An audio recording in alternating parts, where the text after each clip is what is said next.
Okay. All right. Good morning, everyone. Good morning. All right. So, wait, why are we so close? I feel like I'm chewing on the camera. Back up. Good grief. I don't know. I just put a chair down. I don't know. Hold on. Let me check the camera view. I'm looking. I'm like, I just put the camera view crooked this morning. Chairs is extra close. Oh, We need to be in their face. Yes, get up close and personal. it felt like I was just Karen. Yeah. Back up. Good morning. Good morning. All right. So yesterday, right? We just did 2 more chapters, right? We did chapter 5, chapter 6, right? Yes. So yesterday was class 3. And if you downloaded the book, it's a workbook. There's going to be errors and there's typos. But if you pay attention to these YouTube lectures, right, these conversations, you will be able to make the proper corrections to the book and thus add the proper correction to your reasoning. Because these 2 people definitely wanted to go in and make the book, be typo free and grammatically correct. I resisted them. Yeah. Intentionally and on purpose. Because I want you to go in and make the corrections. I recognize that method of your madness, that it was like, this is how you know they were reading. Right. You should find my typos. You should find my grammatical errors. But you can't correct it properly without first gaining the understanding. If you gain my understanding and make my grammatical changes and the typo changes on the book, then you will gain the understanding and you will see why you need the Targums versus the King James, because when you go back to read the King James, you will see how the small errors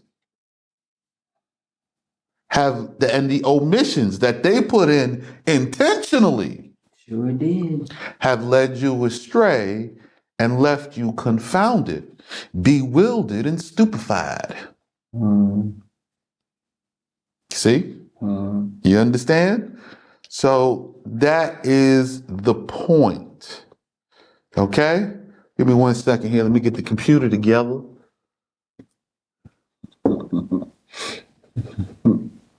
All right. So I'm going to just get this kind of cleared up a little bit and let that just run. All right. So the computer's running.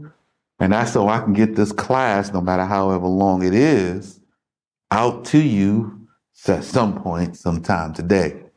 So I know some of y'all struggling, right? Y'all got attention deficit or something. You're struggling. You got short attention spans.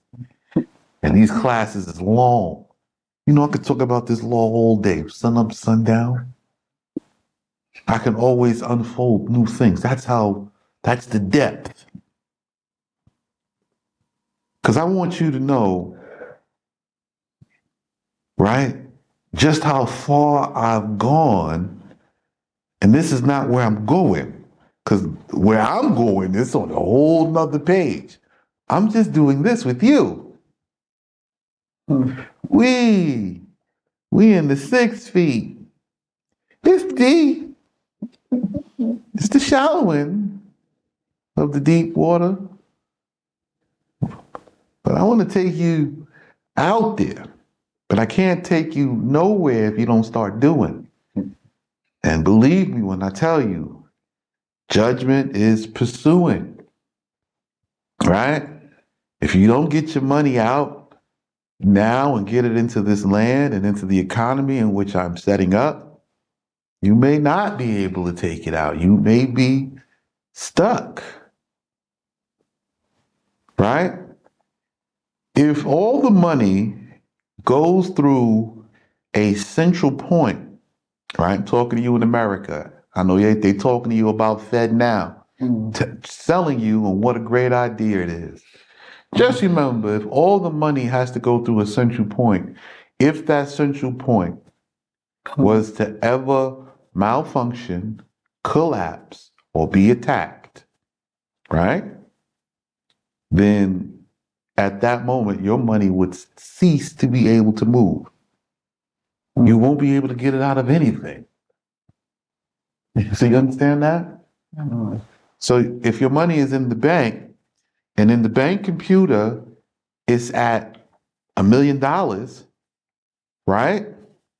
You can go to the ATM, but because Fed now don't work, you can't get your $1 million out, right? If you held out and you got cash, if the Fed goes down, and it will, I promise you it will. When the Fed goes down, you won't be able to get anything out and cash will become worthless. You'll be throwing it down in the streets like the Most High said. So the idol of money will die. Then what? The curse will be upon you. Then you want to cry out, oh, save us, oh, Most High, save us. Oh, no. I keep telling you, you don't know who you calling. The Most High is El Shaddai. Do you know what Shaddai is? El Shaddai? The one who destroys and after repents. The one who kills first, then makes alive. So you calling him to come save you. That means the only thing coming is a destruction. And then he sets apart, right, the innocent, the not guilty. And the only reason why they innocent is because they following the instructions without talking. They just doing what it says to do without questions and reasonings and a whole lot. They accept what he says about it and they do it, then they understand after. That's innocence, right? Noah built the ark. It was warm and sunny and bright for the 400 years he was growing the trees. Warm and sunny and bright. The ark was finished and built. Get on and sit at the door and collect the animals. It was warm, it was sunny and bright. Everybody had jokes, everybody got something to say. I have the same covenant as Noah. I'm telling you, right? I'm telling you what to do. It's my best Denzel impression right there. I'm hoping they get it, you know what I'm saying? Training day. I'm telling you how to survive this. It's my best Denzel. They like entertainment. I'm trying to add some entertainment value. Yeah, they love entertainment. So it's the same covenant and it has the same parameters. I have the same promise. Because if you're found innocent, then will you be able to survive the destruction of his coming? Because he will only build or rebuild with the righteous after. So the Most High is not coming to do a kidnapping or of any kind. If you with the wicked, you're going to get what the wicked get being next to him. Right? Everybody want to bring up Lot. Look what happened with Lot. Lot had a hard time. Sure did. Right? You know what I'm saying? He spent all of his time getting beat up, tossed around, and everything because he had separated himself from the man of the covenant. The covenant wasn't made with Lot. Covenant was made with Abraham. Yeah. While Lot received a blessing from being in covenant with Abraham, Lot is under Abraham's covenant. Mhm. Lot had a hard time. Mhm. Okay? He got captured in captivity for a little while, and Abraham had to rescue him out of that. Yeah. Mm-hmm. Then, when Sodom and Gomorrah went down, you know the rest of the story. He lost family, he lost friends, Mm-hmm. he lost a lot. Mm-hmm. And then he ended up, getting out and then being brought into an abominable situation. Yeah, with his daughters. The angels was confounded. Oof. And that's because he wanted to negotiate the Most High's instructions and alter them to do a different thing. And the Most High was like, you know what? Yeah, that's a good idea. Why don't you go on down there with your plan? Hey, okay, Satan, get him. Make sure you bring an end to this. Yeah, because he didn't want to go where he was being instructed To go He and wanted to go do elsewhere. what he wanted to be instructed to do, he had a better plan. So he said, no, let it be better if I go over here. Yeah, okay, since he want to alter my plan, just make sure we cut him off. He's not going into the world to come. Okay? Mm-hmm. Hit him with this abomination, because he gonna see, he gonna know. He gonna know. He gonna know. I'll show him. Everybody's so creative. It's something that when you want to do what you want to do, The worst thing the Most High can do is let you have it. he'll let you have it and allow you to sin in it so that you don't get to recover from it. Boy, that's all shoddy for real, for real. No recovery. Destruction of your soul. I didn't want him nowhere. That's why I picked Abraham, you see? You don't want to see it that way? Go back and look at it. Go back and recap the story. I'm trying to tell you something. The Most High is terrible and greatly to be feared.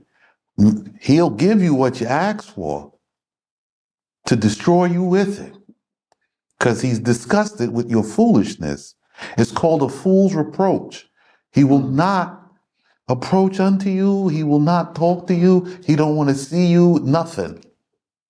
You receive the write-off of his judgment. You'll be cast off, cast aside, rejected. And this is the reproach that falls upon men. So the men who listen to me, well, we gonna mosey our way on out like Moses. That's what we're gonna do.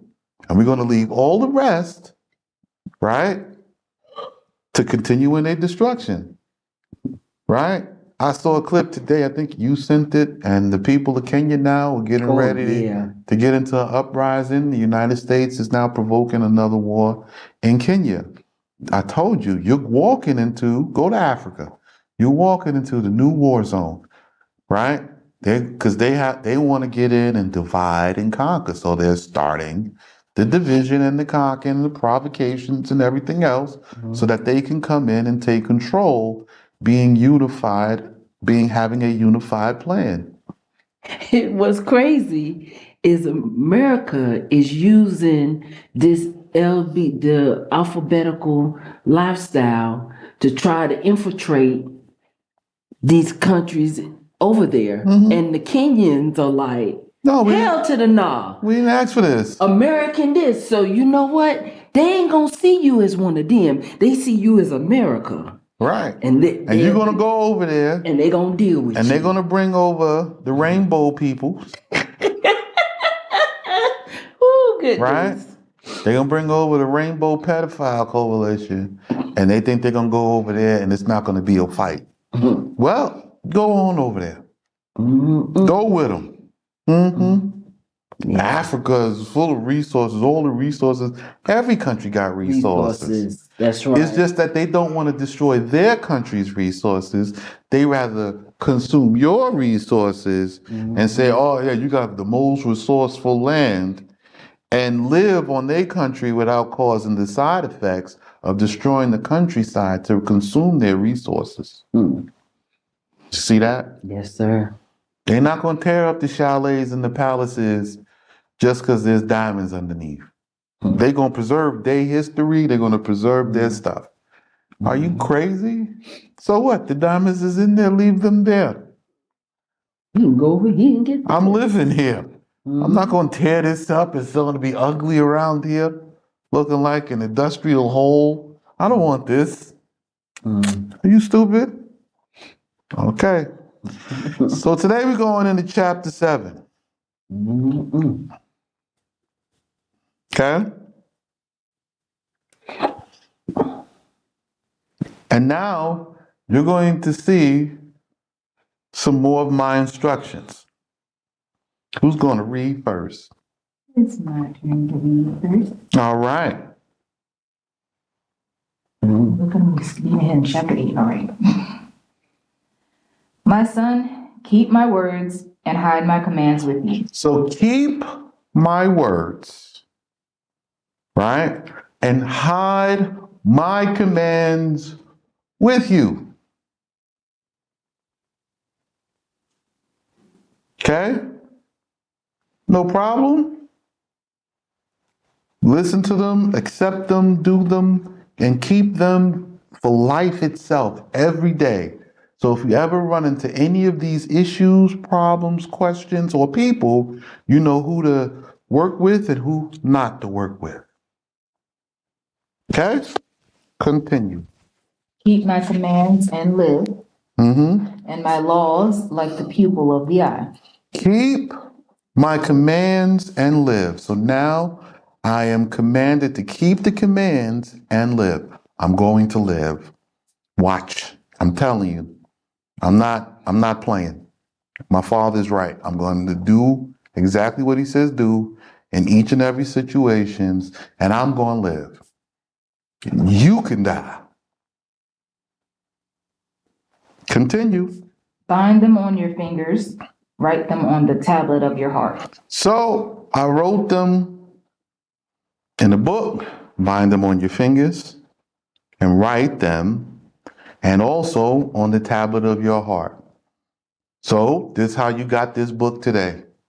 And I made it a workbook so you can bind it on your fingers and write it on the tables of your heart because you're gaining the understanding. You see how that worked? See?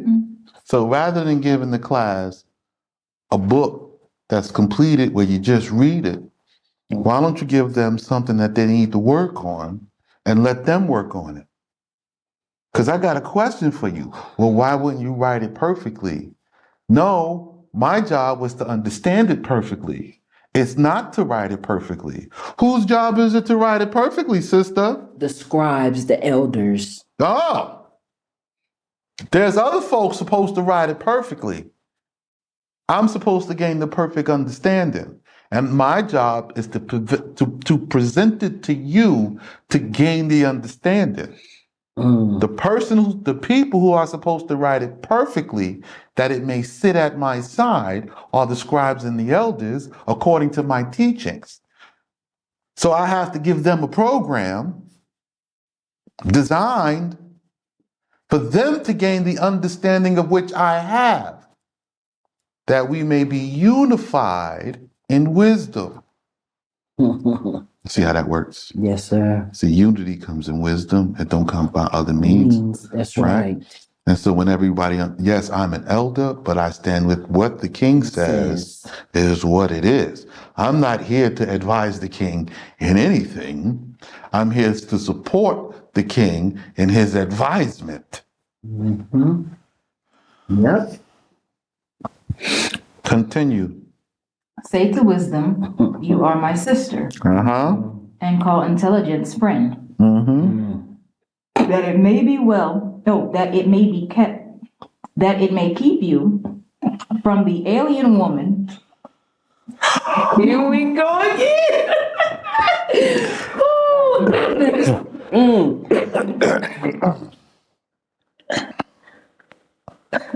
I think Papa Solomon done recognized the errors of his ways with these alien and foreign women because he keeps talking about staying away from them. No, because it's the demise. So now Solomon's counsel, this law, these commands, right? This is a law. This is a king's decree. Yes. So this is the law placed upon me as the king's son to continue to enforce, to bring about the fullness of his plan from his reign. So Solomon is now countering the advice of Laban. Yes. Ooh. So the whole world is using Laban's advice, right? The black man is absolutely worthless. He's just the BBC to be enjoyed for sexual misconduct. Sexual misconduct against his law and against his God. So all the women of the world look to the black man as a sexualized object. But he is not to be grafted in as a citizen. It is to just keep him degenerate and to keep him from unifying to formulate his kingdom for his own benefit. That's Laban's advice. Okay? Cheap food, cheap drinks, and hoary women, all beautiful, and their God turns against them and makes them slaves. Laban's advice. So now Solomon's advice has to counter Laban's advice. Laban said it one time and the whole world's using it. And they're concerned about Willie Lynch. Solomon says it 7 times in each of these chapters. He sure keeps saying it over and over. Don't touch these strange women, and don't go after your own women who will not return to your laws and your customs and your traditions and your land, which we are going to now. Women, you want to find the righteous man, come here and pick from the brothers that'll be here working. Yes, there's a process for you to get your stuff together before you get to choose who you want. There's an understanding and wisdom you have to get. And there's an understanding that you're going to have to lose. We're going to have to discuss that. So in chapter 7, you're going to learn to love wisdom and enjoy intelligence to stay away from the strange and the foreign women. Strange and foreign. Okay? So as you can clearly see, I follow my father's instructions. I took the words, I bound them upon my finger and wrote them on a tablet. Sure did. I put it in a book. Here's the instructions of my father, and I put it in the book. So let's continue. Let's see about these strange and foreign women. That it may keep you from the alien woman and from the foreigner whose words are smooth. Okay, there you go. Stay away from the alien woman and the foreigner. I told you. Continue. For from the small window of my house I looked, and from the parapet of the dwelling, and I saw fools, and I looked at youngsters, and I was amazed at one who lacked sense. So here comes lack sense. So I want y'all to understand. Solomon said, I looked from the window of my house, and I was amazed. I saw fools, and I looked at youngsters. I was amazed at the one who lacked sense. Who is Solomon? Who is Solomon? Who is Solomon? The king. Who is Solomon? He's the king. We talking about the king, right? So what's the king's house? David's house. No, he's not in David. He's at his King's house. The His king's own house is the what? The palace? The palace. We at the palace then. Yes, we are. The Okay, palace. so let's hear the story that takes place in the palace. Because some of y'all hear this and you think Solomon on the block, he got an apartment and he looked out his window. No, he's saying, I saw this happen in my own palace. Let me tell you about these strange and these foreign women. So let's see about lack sense and the fool, because the moment you commit the small sin of lack sense, you're going to commit the big sin that destroys your soul. Oh, you who lack sense. So let's see what the problem is. So go ahead, read it. Passing in the street opposite the corner, walking on the path of her house. Okay, so passing in the street opposite the corner, walking on the path of her house. So this fool passed by this lady's house. Who's her? Oh, we're going to get to that in a minute. Continue. Up. We'll be back after this. Cliffhanger. Good. All right, we are back. So I'm back from this cliffhanger. So, right? So does anybody remember one small thing where it says, whoever does this, they lack sense? We read it in a previous chapter. What day was up in? 4, 3, 4, 3 or 4? and then it don't make sense.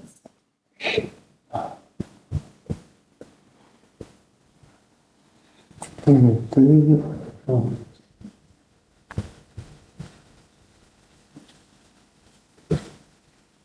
Nine, 1. Come on.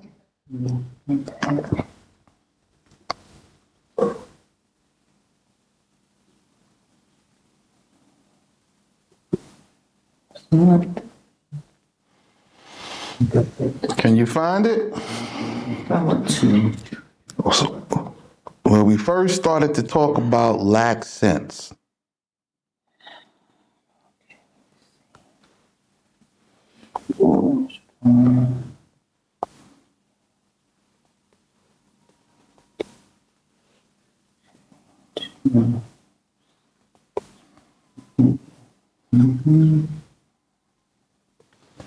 Come on.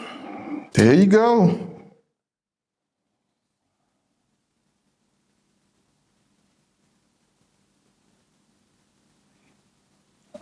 Then 4.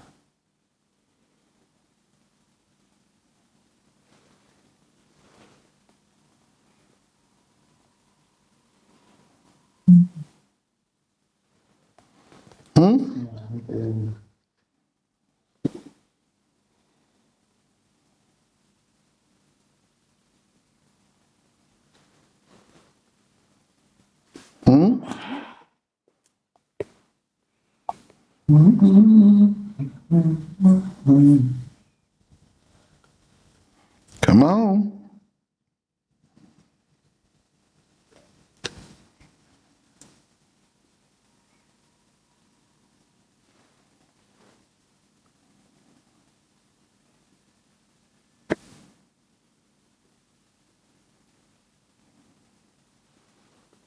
Okay. All right. So Proverbs chapter 1, all the way back at the beginning, and verse 4. Write it backwards. Yeah, knowledge and sense. Right? These instructions were to give you knowledge and sense. And the person who will hear and do them all. You can't do some and not others. Right? You hear and you do them, and you will increase knowledge, and the reasonable man will obtain what? Leadership. Right? And the one who despises correction is a fool. Because he what? Lacks sense. He has despised or hated chastisement and correction. He lacks sense. So now when you go down to chapter 7, all he had to do was reject the teaching, and he automatically went all the way down to the house of adultery. So let's see what happens down here, because we at the house of adultery now, because he's passing by this strange woman, and it amazed Solomon. He was shocked, because he was watching it from the palace window. It's his palace. The whole place is his. This happened in his house. So we're going to figure out how this went down. Go ahead. In the evening, at the evening of the day, in the darkness of the night. And So at nighttime, it was dark, and he saw this because he's at the window looking out on this particular night. And behold, a woman comes to meet him in the apparel of a prostitute, who bewilders the heart of young men. So this woman, right? A woman comes out to meet the young man in the darkness of the night, dressed like a prostitute. Now you have to understand what's going on here. You know what I'm saying? Because this applies, you going out to a party. You dressing sexy to get a man's attention tonight. You trying to look good, right? Yeah, you. I'm talking to you. Yeah, you go into these social events, the club, the get together, right? The gathering. Yeah, you. Right? You going out for some drinks with the girls. Oh, it's ladies' night. It's for time for hanging out for some me time. Me time. Right? At nighttime. That's when it all goes down, right? So y'all going out, right?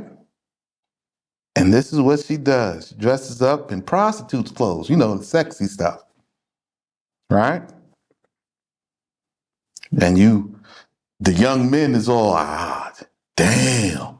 Who we, ma? Oh, that's fat. She thick. Oh. All right. So let's see now what the problem is with this woman and why she appears to be a prostitute, a sharmuta, in Solomon's eyes. What's wrong with this woman? Continue reading. She is rebellious and footloose. Footloose. So when Solomon said this, he says, this woman is footloose. What is footloose?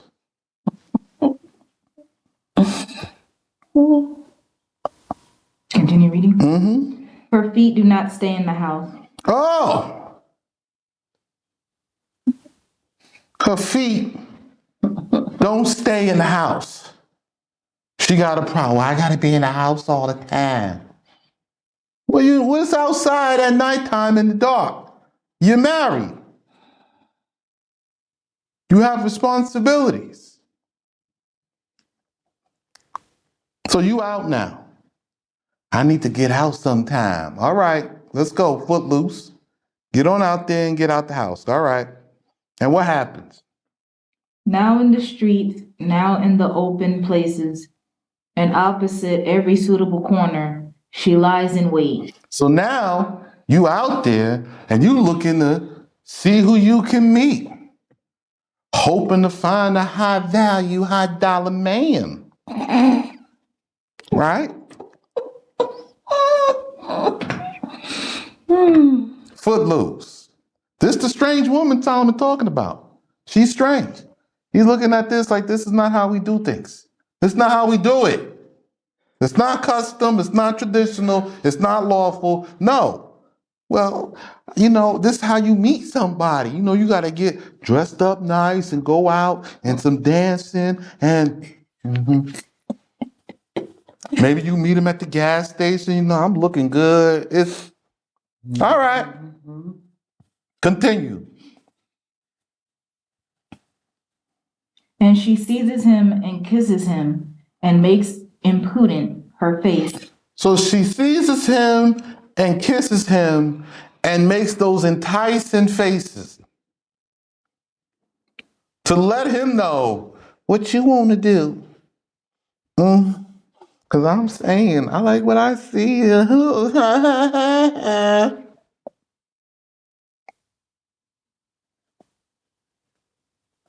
No, come on. Ain't this what they do, right? So this is the whole game, right? So when she put on that prostitute outfit, she's just trying to catch whoever meets the criteria for the night.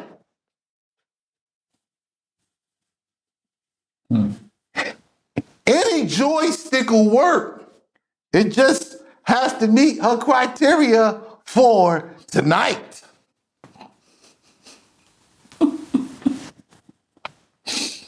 Right? If his car fancy enough, if his outfit flashy enough, if his jewelry blinging enough, maybe he's the performer tonight, and maybe he's a dude at the bar. It don't even matter.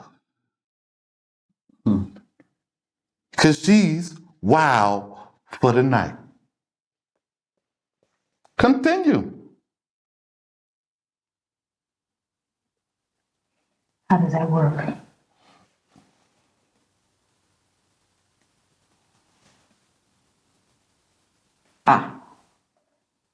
Showing a lack of respect or politeness in a way that is amusing or appealing. So she's shameless, right? Insolent. Showing a rude and arrogant lack of respect. Right? Okay. She's shameless. She don't have any shame about herself. I know I'm not supposed to be doing this, but I want to do this. And let's see what these shameless words are. Impudent is shameless.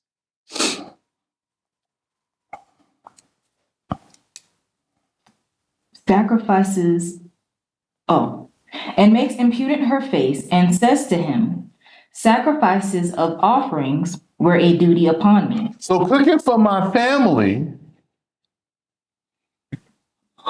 has stressed me out. I'm doing all of this for them. I'm doing this. I know why I gotta cook for him, why I gotta clean, taking care of all of my responsibilities in the house as a woman has been a burden to me today. That's the whole complaint.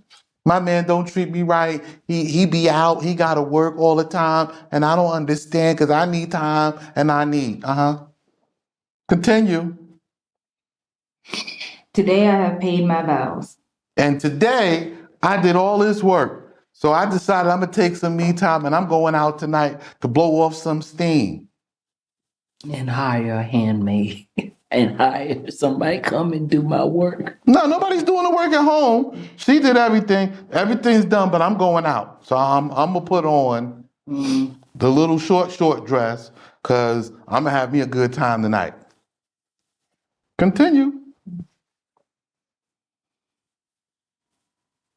Therefore, I have come out to meet you, since I was looking for company. Oh! Therefore, I have come out to party tonight, and I met you because I was looking for some company.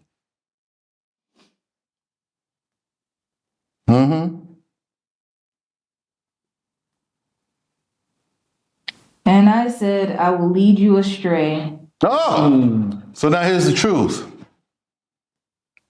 Right? Because I was looking for some company, and she really came out just to lead him astray. She knows she ain't supposed to be out there. She knows she ain't supposed to be doing it, but she's doing it. Right? And I said, I wanted to hook up with, I figured like, yo, since you here and you da-da-da-da, so what's up? Let's hook up.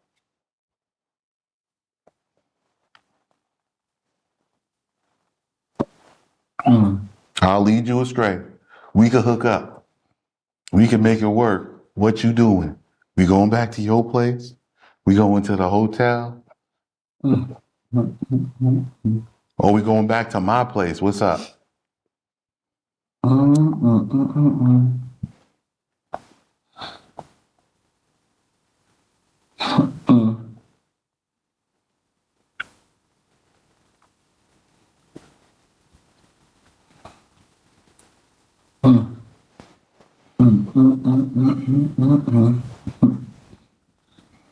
Okay. I'm waiting for the Hold on reading. 1 second. I know, but I gotta get. I'm waiting for the reading. I know she get down these notes. Yes. Give me 1 But second. the actual story, here's the truth behind it. Right? So you can see from onset, the fact that she's even out there, this is a strange woman.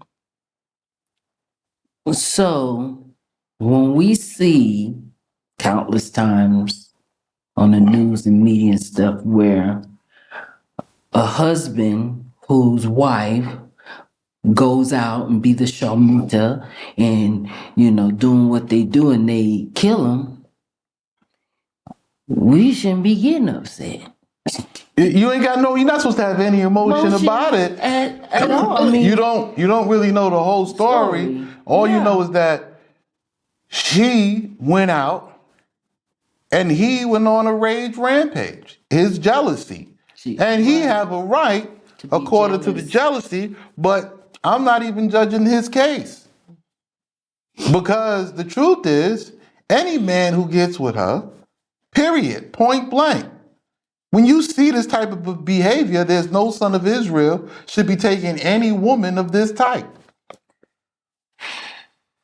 So that's 0 of the Bad Girls Club, 0 of the Desperate Housewife Club, 0 of the Instagram thoughts, 0, right, of the Snapchat thoughts, 0 of the internet thoughts, 0. OnlyFans. 0.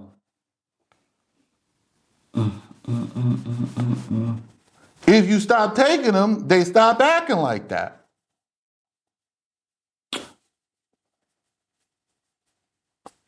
All right. So the Most High has a theory. He's like, well, if I take away the men, I'll take away the men from the women and watch how the women reform. Not having husbands, they go seeking them out and they'll conform to the rules. And that's how I'll make a righteous man more valuable than gold to the woman. But since you wouldn't abstain and you're not going to, you're going to die. I'm telling you, he's going to get rid of a whole lot of you. A whole lot.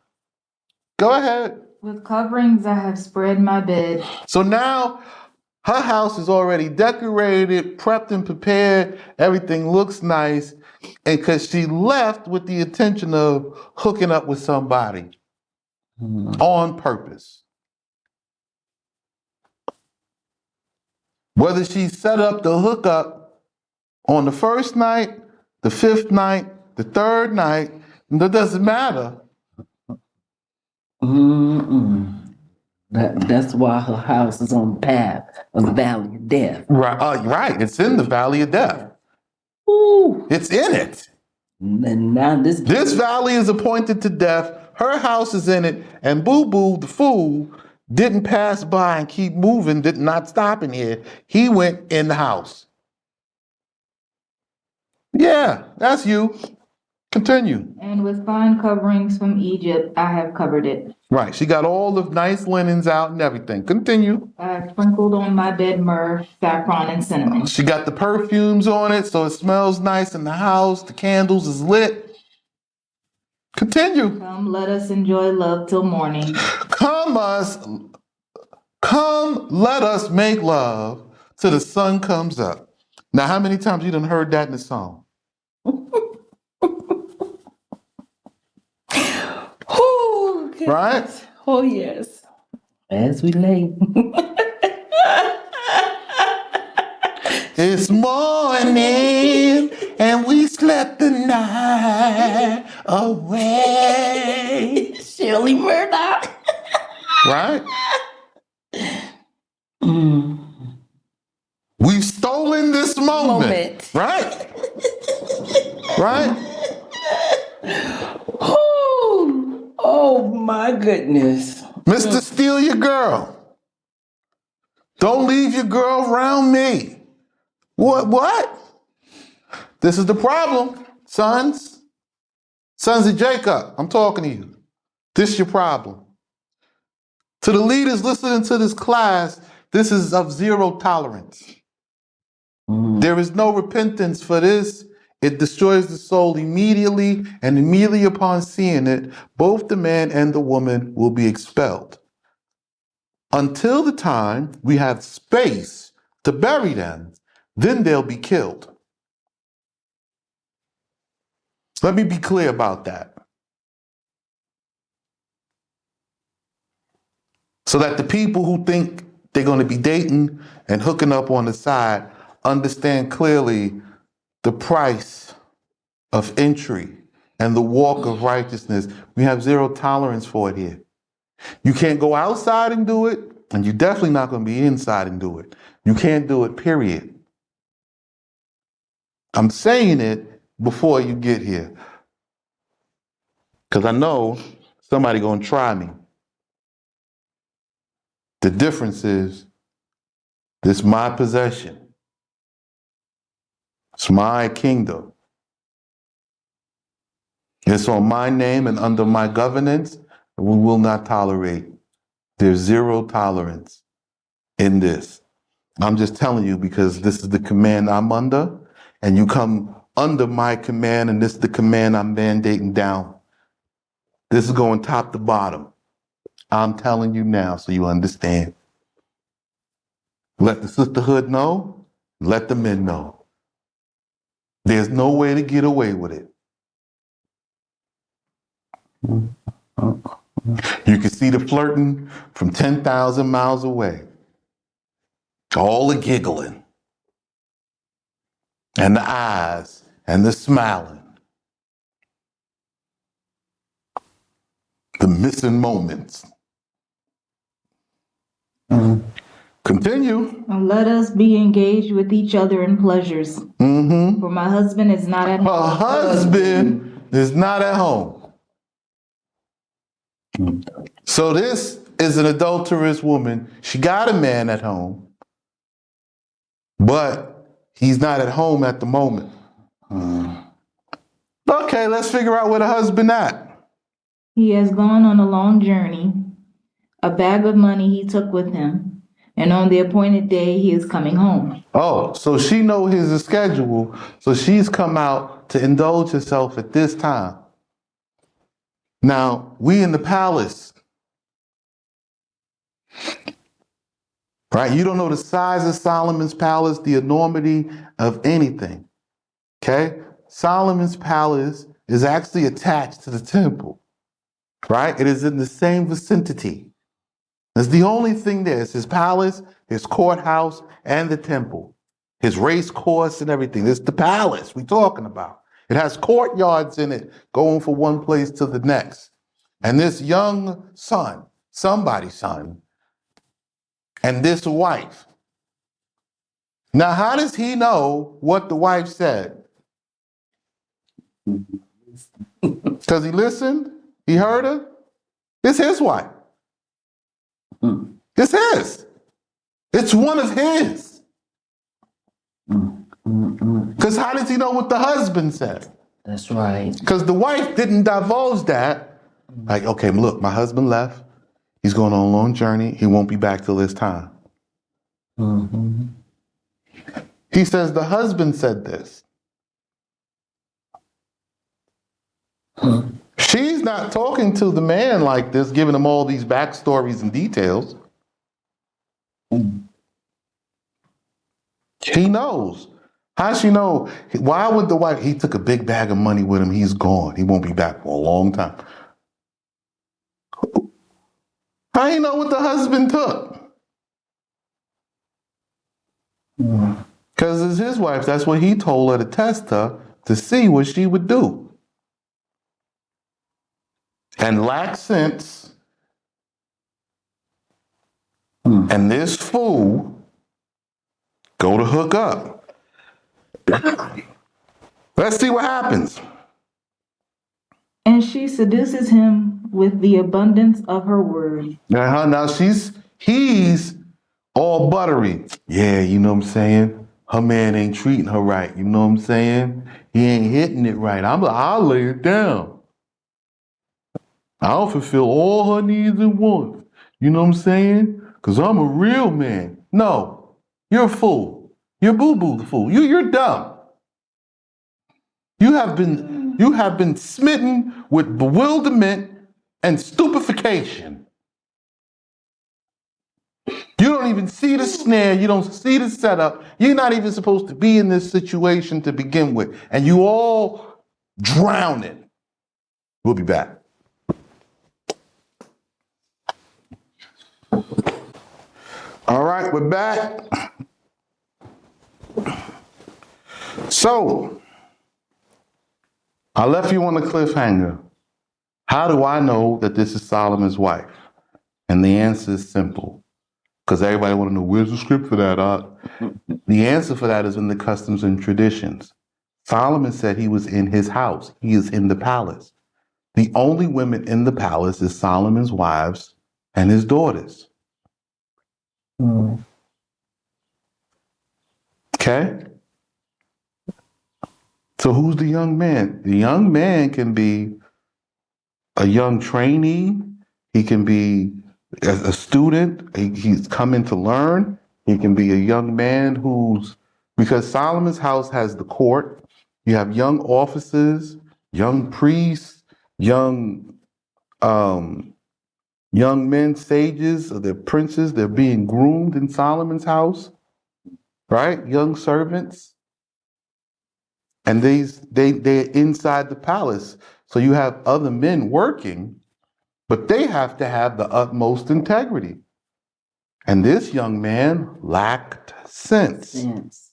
And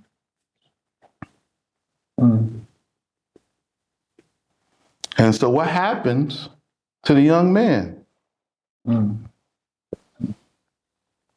And she seduces him with the abundance of her words and with the smoothness of her lips. She persuades him. So see? So she had an abundance of words. This thing was short and brief and to the point. What Solomon is telling you is no matter what the story is, this is the exact situation. She seduced him. She's married, and she went out and pursued him to entrap and ensnare him.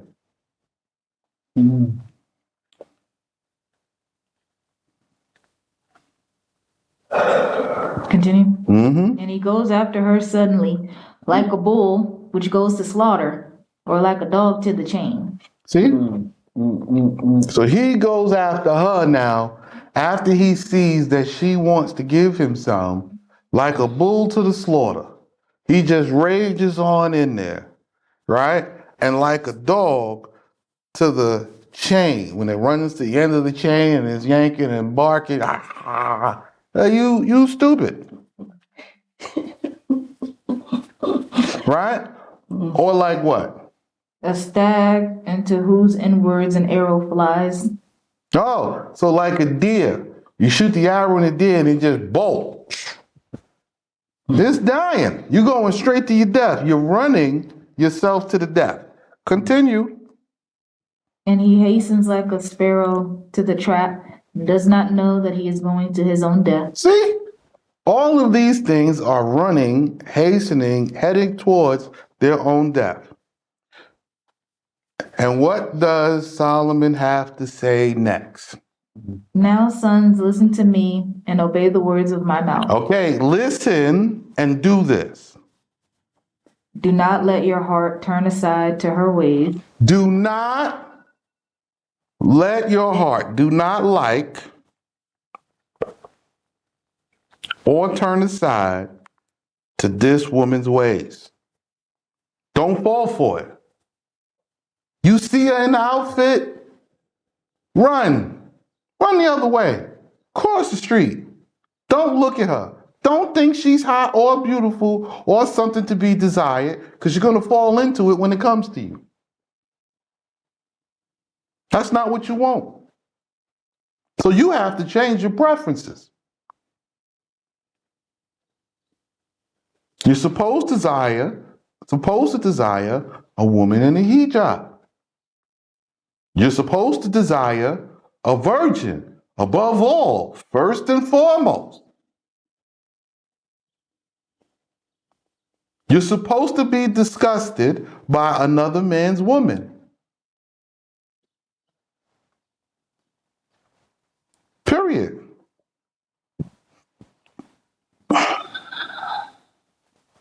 And do not wander into her paths. For many victims she has brought down, and strong are all her victims. So this type of woman brings down the strongest of men. The greatest fall to this same foolishness. And the only thing that will protect you from it is just to avoid this woman altogether. She's going to be foreign or she's going to be strange. Because the foreign woman is automatically strange. She don't know your customs and traditions, and she ain't going to keep them. So if she's not of your sister, then you don't have her, right? She's not of your father's house, right? She's not from the house of Abraham. You can't have her. End of story. Period. I recognize the difference with the sense.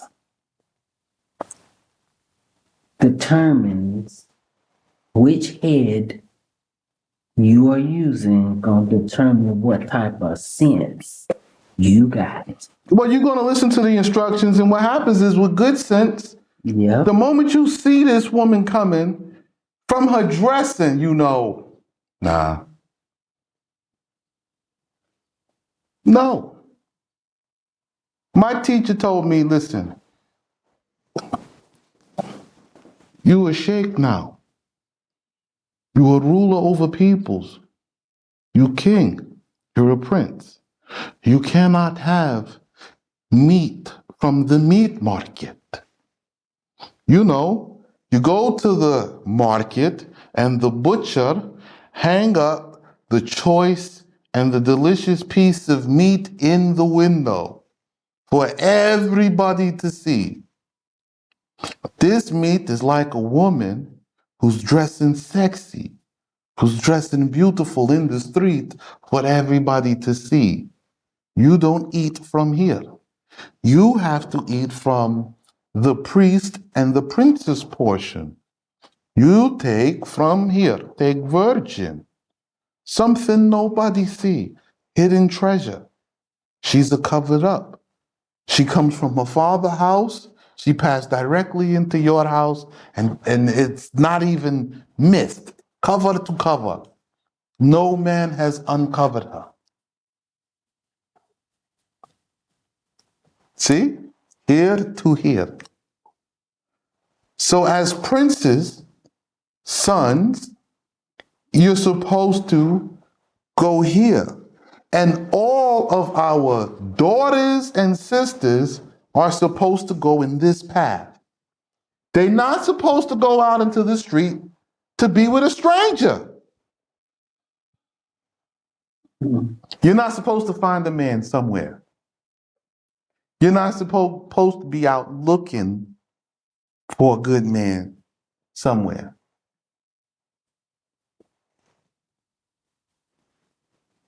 If he's in our customs and traditions, he's going to be good. If he's in our law, if he's in our training, he's going to be good. If he's not, you don't stand no chance. The only thing you're going to do is go out and commit fornication. End of story. And you're going to the grave. Wow. Right? So let's read the last line. The ways to Sheol are her house, going down to the chambers of the grave. Ooh, now it's talking about the graves. Told you going to the grave. So let's take a look at this. So the truth about the practice of adultery. A woman is with a man somewhere, but not present at the moment. She goes out, she's dressed up to get attention at nighttime. This is not a family function like a wedding, right? Because she wouldn't do this in front of her family, right? Or at a wedding.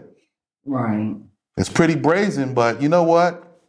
If she's a shameless Sharmuta or a strange woman, which she wasn't supposed to be with, she will. But an upright woman, no, she's not being there.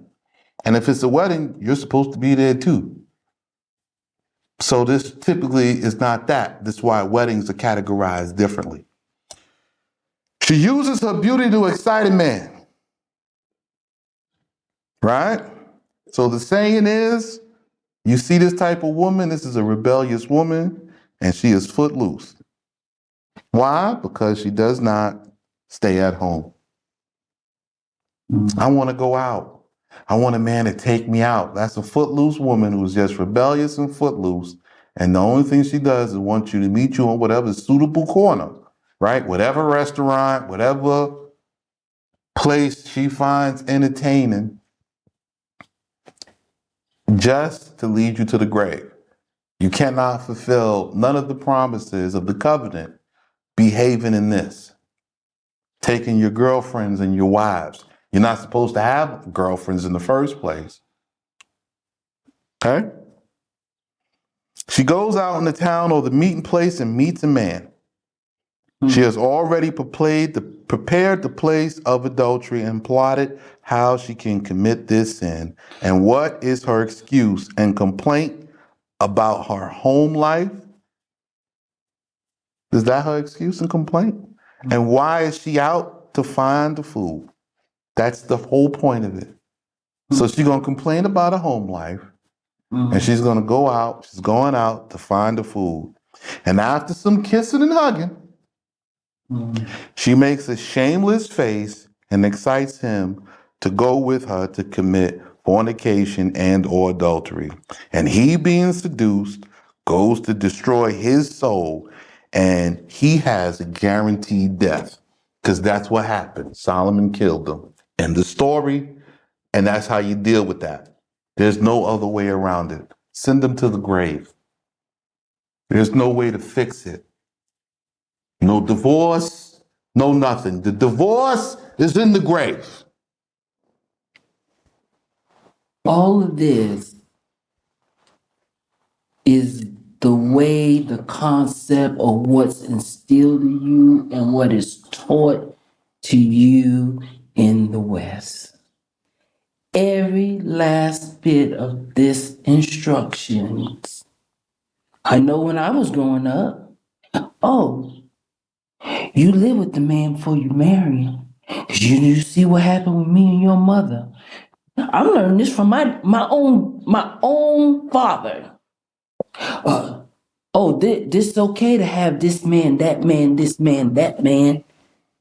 All of that is the rebellious father teaching you the ways of rebellion. Yes. And it prevents you from coming back and coming into the kingdom in proper order. Yes. So you need redemption. Need redemption. Yes, sir. Redemption. In the day you decide to turn to righteousness, now you have to get reprogrammed. You have to cleanse out the wicked deeds, and you have to be redeemed, brought back into the righteous way, the righteous lifestyle. You see? Wow. So there is a way of redeeming, but you're going to have to purge yourself of that whole thought process, understanding, actions, everything. Mm-hmm. You have to know you can't pick from the man that is participating in that. That's right. If he wants to go and take you out on a date, he wants to fornicate. That is all there is to it. So we have courtship, but you don't go out on a date. Not one-on-one.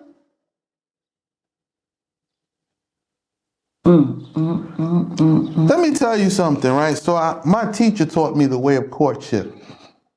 He had a woman who wished to be married, right? A Redeemer kinsman, right?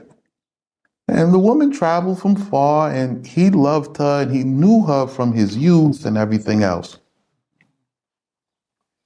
You can ask my wife. My teacher looked at me and said,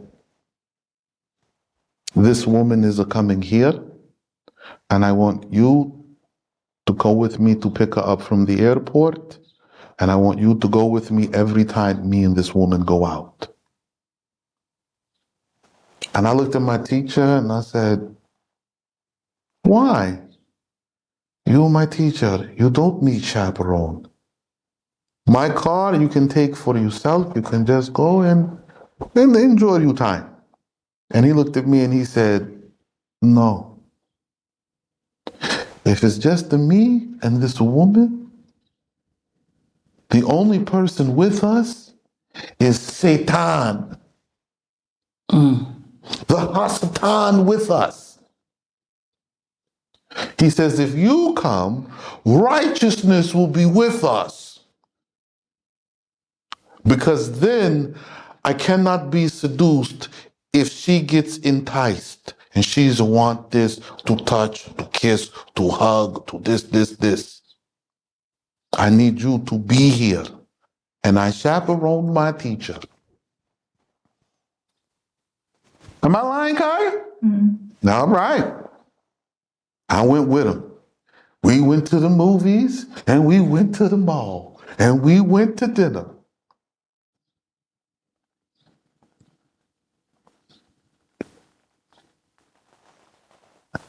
He said, "Go and look, and you will see this law and this understanding in your book from you fathers."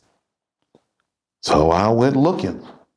It sat right here in Proverbs, chapter 7. Oh, he doesn't know from which. Right, he just knows it's in the book. He doesn't know where it is in the book, but he doesn't know from which place is this woman coming. She's coming from whatever country. She has whatever mindset. And I'm going to uphold integrity by doing it the right way and making the evaluation. She came dressed. She came covered up. But now I don't go to meet her alone either, because just because she avoid looking like a prostitute doesn't mean she doesn't have this strange Nephilim mindset of dating, right? And then he showed me the deepness, because what if she don't get along with my wives? She knows I have them, and they will remain with me. She will have to work with them. She will have to get along. So she don't go and stay at the hotel and I meet her at the hotel. She come in and she stay with my wife as a guest. Everybody knows I care about this woman. I'm interested. I like her. She have to get along with my daughters. She have to get along with my sons from all of my wives. So she will stay here and they will entreat her as a guest for the whole time she is staying. She will not be alone at any time with me. She will be with me and the family, and the whole family sees this is in the open.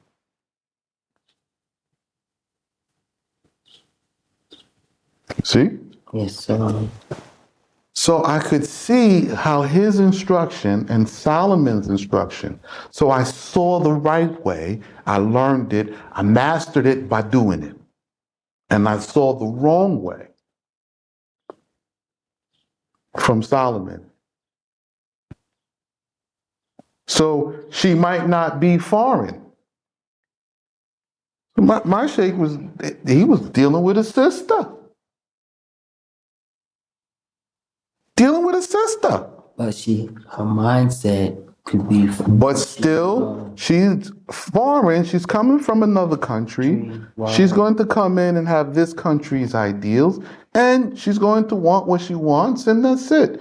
And, long story short, right? Because I want to get to the end of the point, when those European ideas did come up, he told her, no, I will not join with you. I will not be with you as a husband or anything. You don't want to accept this way of Allah, and you like this other way. You want me to join you in this? No, I'm sorry. I cannot take you. And his feelings and emotions about the woman was not in consideration. And then I saw Solomon's words, my son, obey this command. And I was like, I get it now. Wow. It's not about how you feel. Love, not the answer. It's the obedience to the law and instructions and to go through the process. And once you see a thing, you don't try to coach them out. You don't try to teach them out. You don't try to proselyte. Once you see how they are, the lesson is send them away from you. In the day that they change and go and learn the right way and become right, if they desire you, then they'll come back the right way at that time. No catch them and clean them. Doesn't work.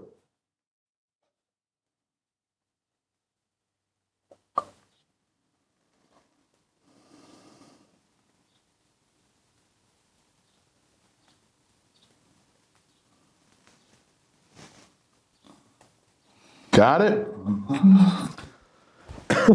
All right.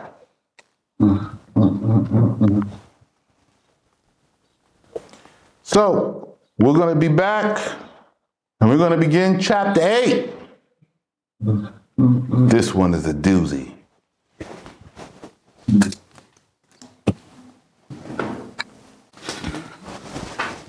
All right, everybody, we're back. So now we're going to get into chapter 8. Buckle your seatbelts. Okay? Now, in the workbook, I think it goes on for a few chapters. I just stopped labeling them. But when we get there, we will label those chapters when we get there. Okay? So let's go on ahead. We'll go now, instead of reading Solomon first and then explaining second, let me give you the revelation. King Solomon, king of Israel, is the spirit of wisdom. Not with, is.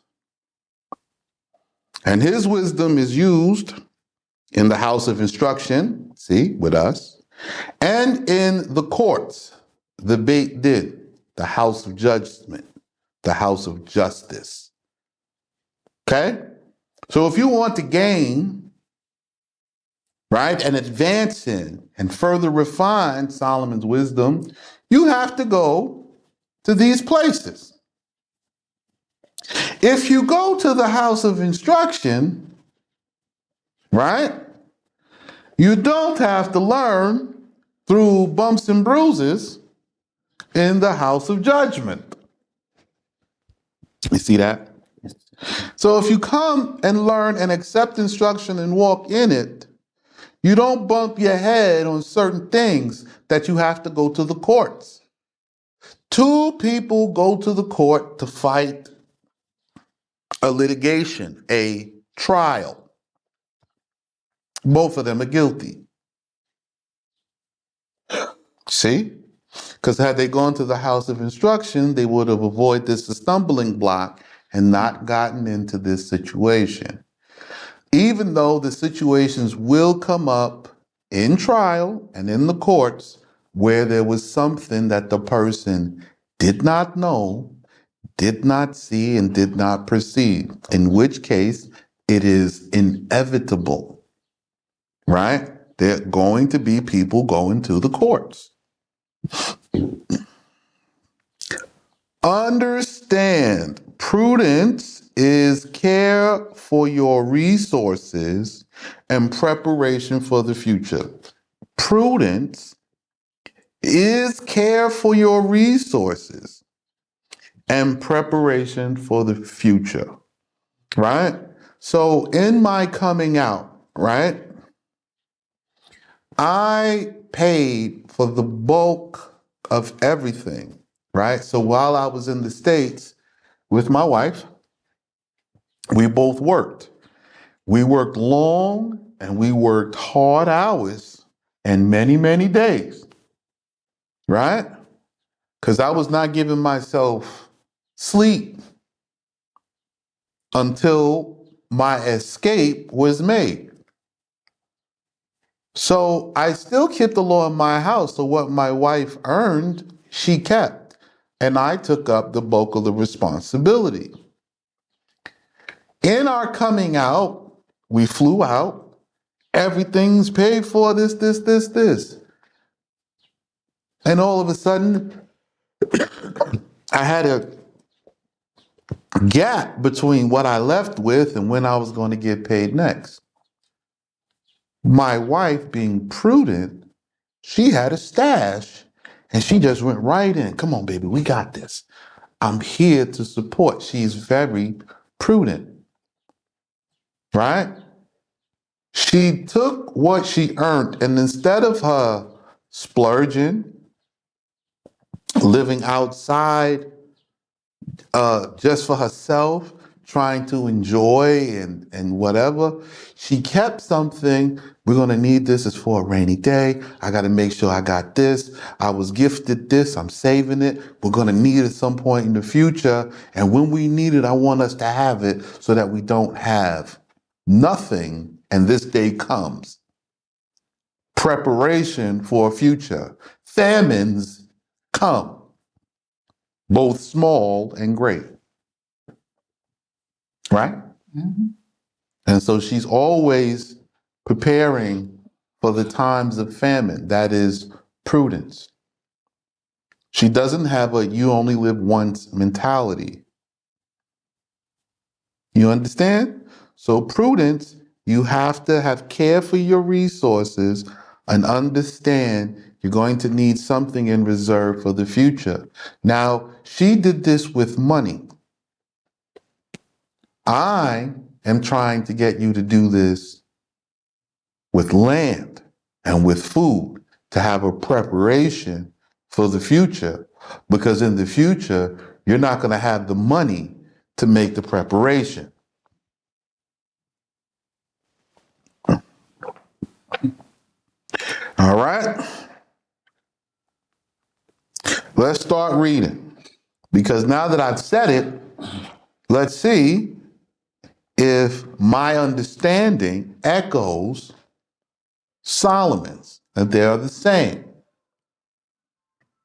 Therefore, wisdom cries out, and understanding raises her voice. Okay, so now Solomon is crying out. He is pleading with you and commanding you, right? He's pleading with you and commanding you to walk in these decisions. Make them personally your own that you use in these diverse situations. Continues. On top of the heights, by the way is she, and she stands among the paths. So, of all the paths and options, you don't have any. There's multiple paths, multiple options, multiple ideas. None of your ideas are right. There is only one, and that path is with me walking in these commands and these steps. And if you try any of the others, they will all lead to your demise. But maybe I'm being arrogant. Let's see what Solomon says.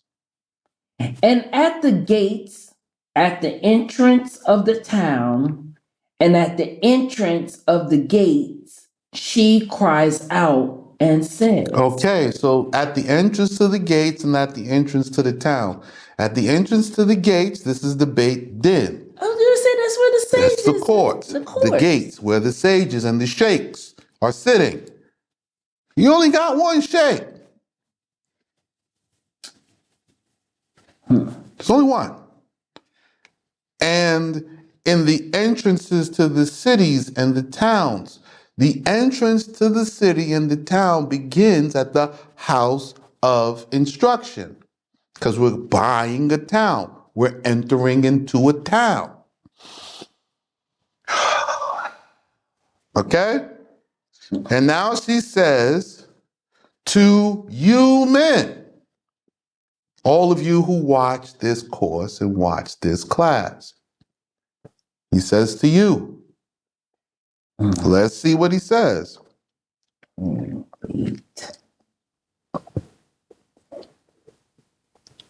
Okay. To you men, I call, and my cry is to the sons of men. So to you, I'm calling out to you men, and my cry, I am crying out to the sons of Adam. It excludes the Gentiles who descend from Cain, aka white people. Okay?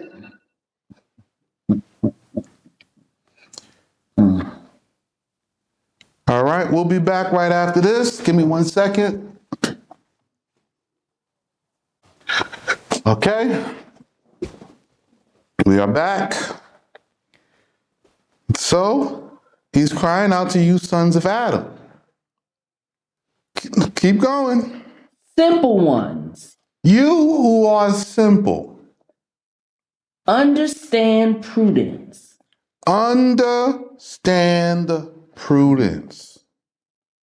And prudence is what? To understand prudence is care for your resources and preparation for the future. The only time you have resources is when you build your kingdom and you build your own self-sufficiency. It starts with land and food. Right? We have an order, you have a judgment, you have a king. We have a prince. Ali is a prince. So when you read, O hear in Micah chapter 6, O king and prince, and then the rest of you people who are coming into the land. Because when we get to the land, everything's going to be destroyed. The war will have taken its toll.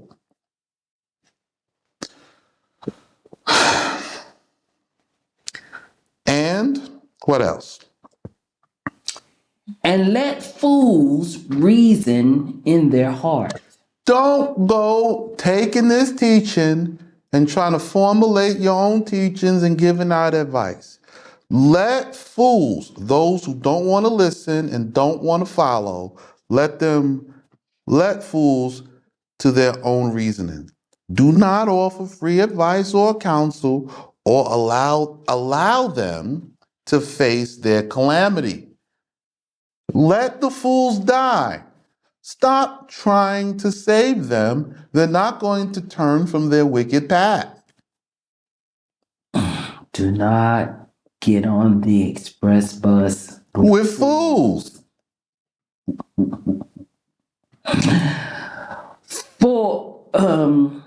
For I'm speaking truth and the speech of my mouth. He starts off chapter 6 with the word hear. Listen to this. Hear this and understand. For I am speaking truth, and the speech of my mouth is uprightness. So he's trying to emphasize, he's emphasizing, hear these words and hear this judgment. If you don't accept it, you will only face calamity. This is your warning. There will not be another one. Once you refuse this, the judgment is gone up, right? Destroying angel will go out, and that's the end. Okay? Whoever's appointed to righteousness will come to righteousness. Whoever's appointed to mercy will receive what? Mercy. Whoever's appointed to death, to death. Whoever's appointed to the sword dies by the sword. Whoever's appointed to the plague will die by the plague. You refuse this, it's going to be bad, because if you escape one thing, the next thing come up to come get you. If you escape that, a worse thing come to get you. Because you're a fool. You refused this teaching and this judgment. I'm opening up the seal for you. You're going to get this. And don't get any other test of lies. Okay? Don't go get them until, the seals of, shut up. You better get out of that, because there's no redemption in it. Continue. And the speech of my mouth is uprightness. Mm-hmm. For my mouth meditates truth, and wickedness is an abomination to my lips. So his mouth meditates truth. He thinks about the law, the consequences, and the repercussions, right? The outcomes of every thought, every word, and every deed before he delivers it, so that his way may be made straight, right? Crookedness of speech, meaning talking in a way that I say one thing and I mean something else, or I mean one thing and I say something else. Solomon hates it. He hates it. It's an abomination to his lips. So he's trying to correct your speech patterns to give you uprightness of speech from his sayings, from the sayings of the sheikhs and the priests and the teachers of the law in this time when the temple was at its height of perfection, so that you can have this restored to your language. If you restore these sayings to your language, your conversion to the holy tongue, you will be a step closer.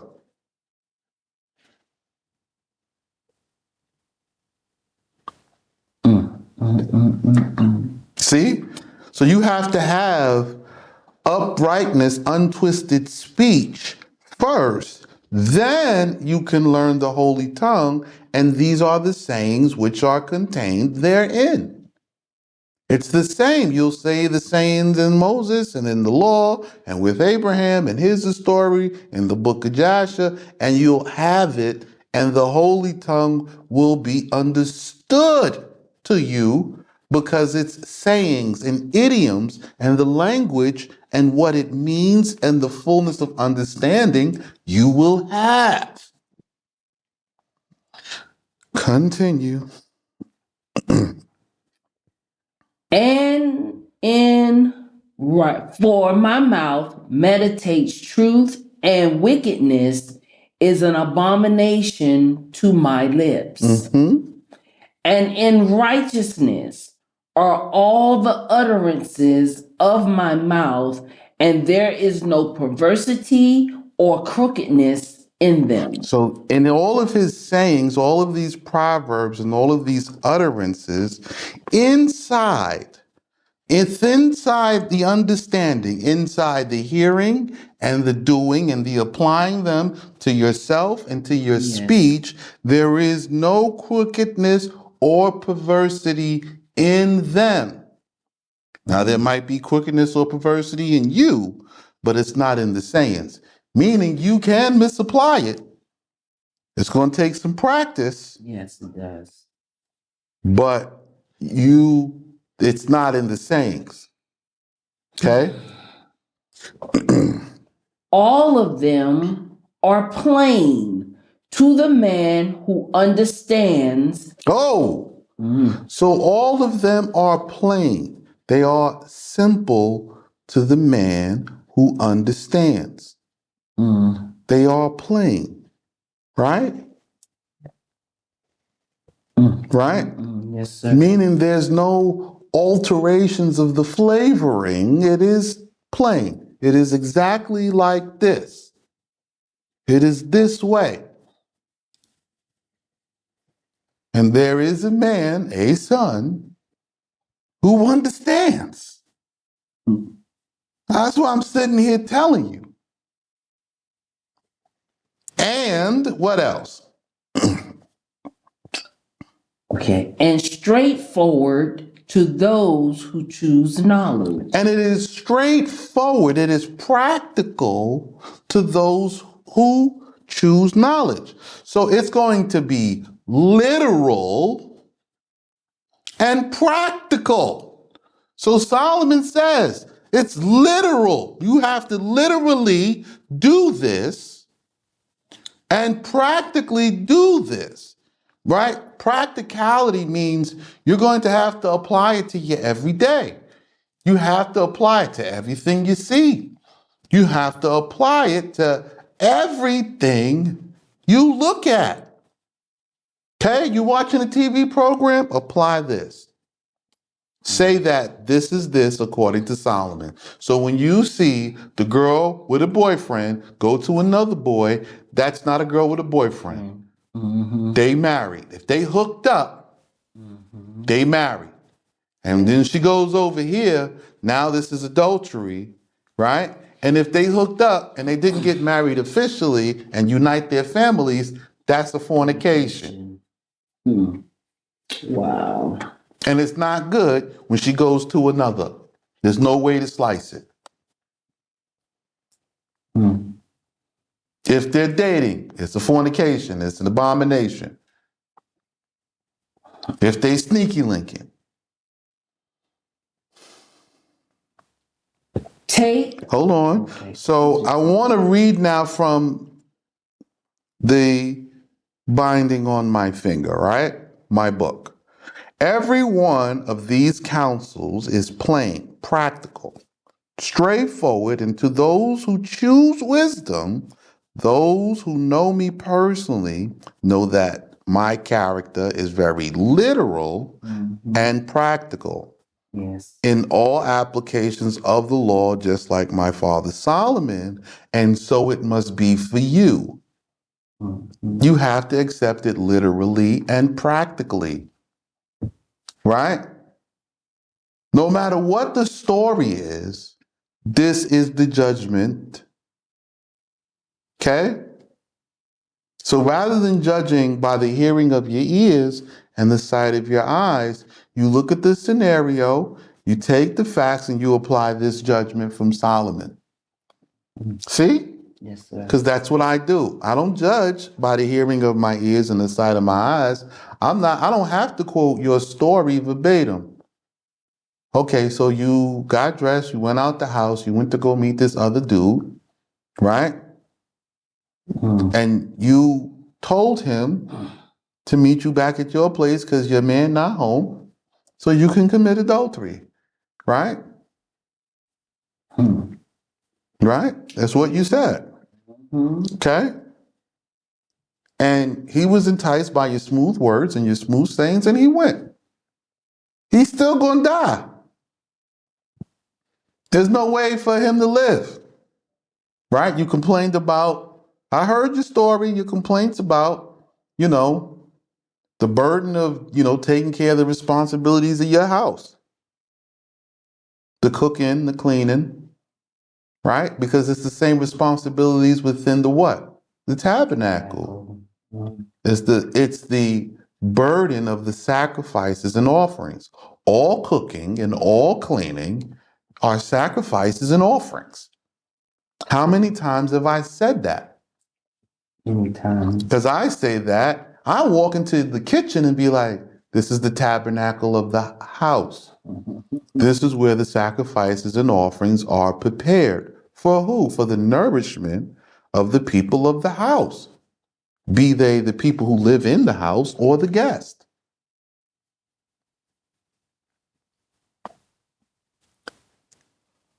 So, this teaching is by call and invitation to the sons of men, the sons of Adam. Okay?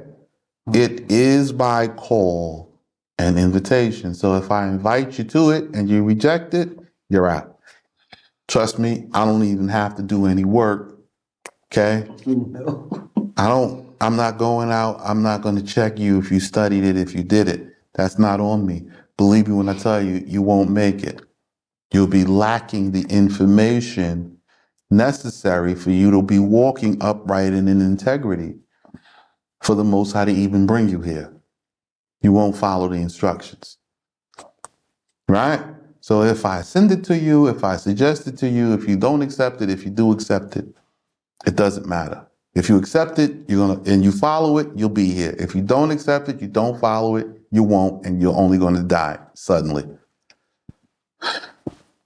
Or you sought for it yourself. If you find it yourself, if you accept it and you walk in it, you'll be here. It'll point you just the same. Right? You found this teaching, you found this understanding. So if you accept it and you walk it, you'll be here. And if you don't accept it and you don't walk it, you won't. You'll die suddenly. I'm not responsible for the killing. The Most High has no problems killing on his own. You better go read Numbers. Especially the sons of Israel.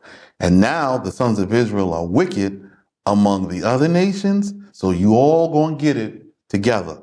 You're out there together. You're gonna die together in it. You're not in his land that he should worry about the land being corrupted. No. You're out there in the valley of death. All the nations you're in. No. Everyone's so creative. Continue. Take correction. So let's see the first instruction. Take correction. First things first, you have to accept this correction. You're going to have this correction in your perception. You're going to have to accept this correction of your thinking. You're going to have to accept this correction of your reasoning. You're going to have to think this way. Because that's the way we think here. You're going to have to think this way. You're going to have to think, well, Rabbi Sheikh said, let us do this, and then let us get the understanding after we've done it to see how this is beneficial to us all. Not beneficial to me, beneficial to us all. There are no individuals in the tribal mentality. I'm trying to help you before you come, because I don't want to hear what about me. There ain't no what about me. Only a nation, only a kingdom will graduate this class. You hear what I said? Yes, sir. You heard what I said? Only a nation and only a kingdom will graduate from this class. The Most High said, my people, that's my nation. So a nation has to graduate. All individuals will be pruned off. You don't like it? Don't like it. Okay? Now, I'm not saying you're not going to be your own person with your own gifts, talents, abilities within the tribes, but that's not what you are. You're an individual right now, so you have to shed off this Nephilim identity. Mm. You have self-sovereignty and you have no governance from your forefathers. You have forsaken the judgment of the fathers who have passed. So now I'm giving it back to you.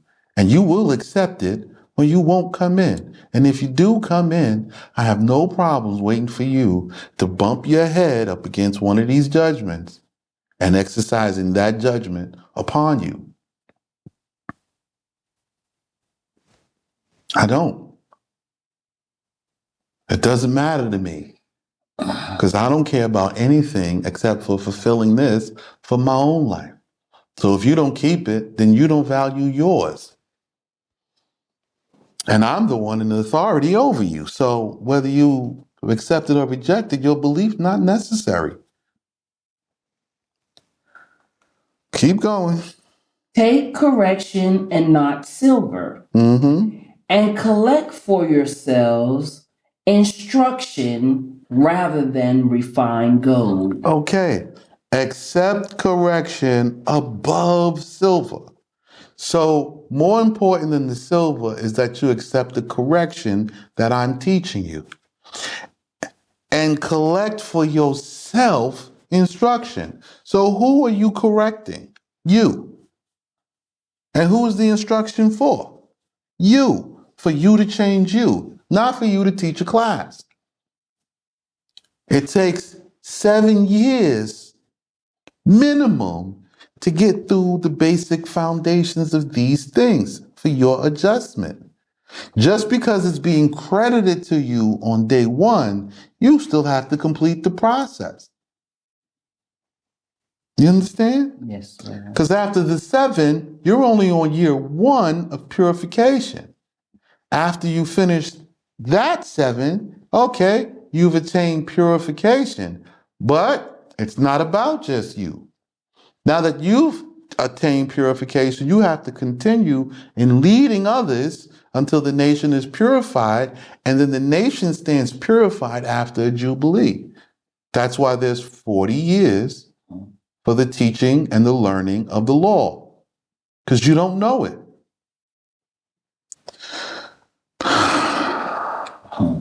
So you can't tell somebody what they're supposed to be doing unless you're that person's trainer. Okay? Or you're a trainer of that thing. Right? So we can have multiple trainers of one thing. A trainer is going to tell you, no, don't do that. That's haram. Make like this. A trainer is going to tell you, no, don't go out there with your hair all out. Just wrap something up, take the little prayer garment and put that on, and you'll be good.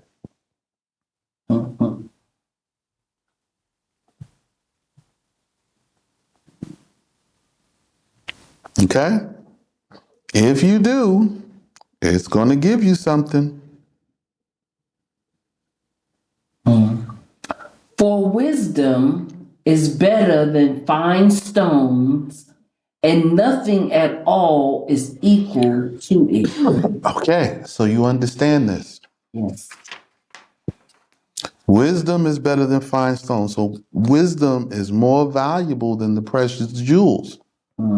Right? Nothing is equal to it. So hearing and obeying these commands is better than the money that you're giving up to do it. Did you hear what I said? They don't like me now. No, they don't. You're giving up the money to obey these commands and do them here in the land. The wisdom you will gain in doing it is worth more than the money you're giving up. Right? Okay, now it has to explain that. Continue. Okay.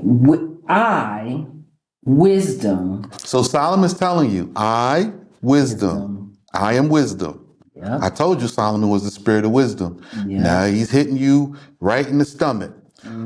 Wisdom is a woman. Okay, we're going to see.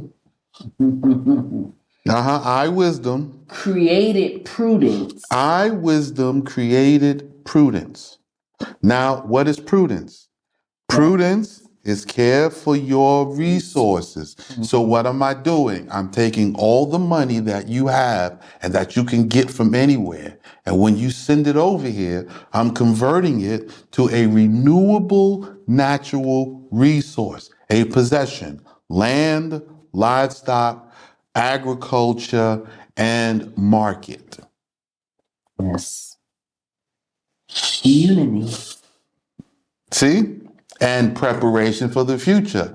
If I tell you famine is coming, the only solution for a famine is to change your address to the place where the famine is not going to be, because the most I tell you where that is, and it's with me.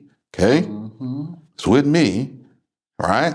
Over here. Over here. It's everywhere else is going to have a problem. Yep. You need a covenant to avoid the famine.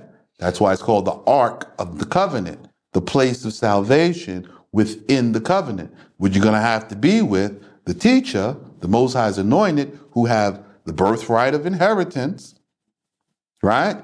And is following his father's house commands in the land. What they don't understand is that the ark today is the sanctuary. Mm-hmm. They're going to understand. They're going to understand. They're going to figure it out, because when death is all around and you see it pursuing you and you see it killing the others, everybody gets to moving. They want out. You'll see. Don't worry. So you look at this and it says wisdom created prudence. Now you understand prudence. I gave you the definition, right? And he said what? And I find good sense. You find good sense. So in doing what he says to do, saying what he says to say, walking how he says to walk, talking how he says to talk, you will find in the process of time good sense here in the land. You're not going to find it going your own way about this. You understand? Okay. So continue. The fear of Yah hates evil, pride, and haughtiness, and the evil path and the twisted mouth I hate. So wisdom hates the evil path and the twisted mouth. What's the evil path? Everything outside of these instructions I'm teaching you right here. It's everything. Okay? There are 100 paths, and all of them, except one, is evil. So you can be off by 1 degree. You can be close, kind of, sort of, but since you're not exactly on it, you're off and you're done. So let's talk about the things that the Most High hates when we get back. So here we go.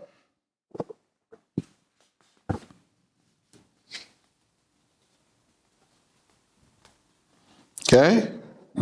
So here's the fear of Allah. Write this down. It's in your book, but you need to write and make sure you have full understanding of this. Okay? So the fear of Allah is to hate evil, not people. Did you hear that?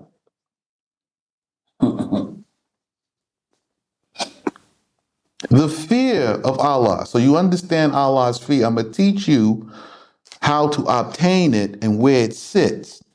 Okay? So the fear of Allah hates evil, not people. Okay? It doesn't hate people. Right. Even though people commit the evil, I just hate this action. You committed it, and now I have to do this because you committed it, giving rise to this occasion. But I don't really hate you personally.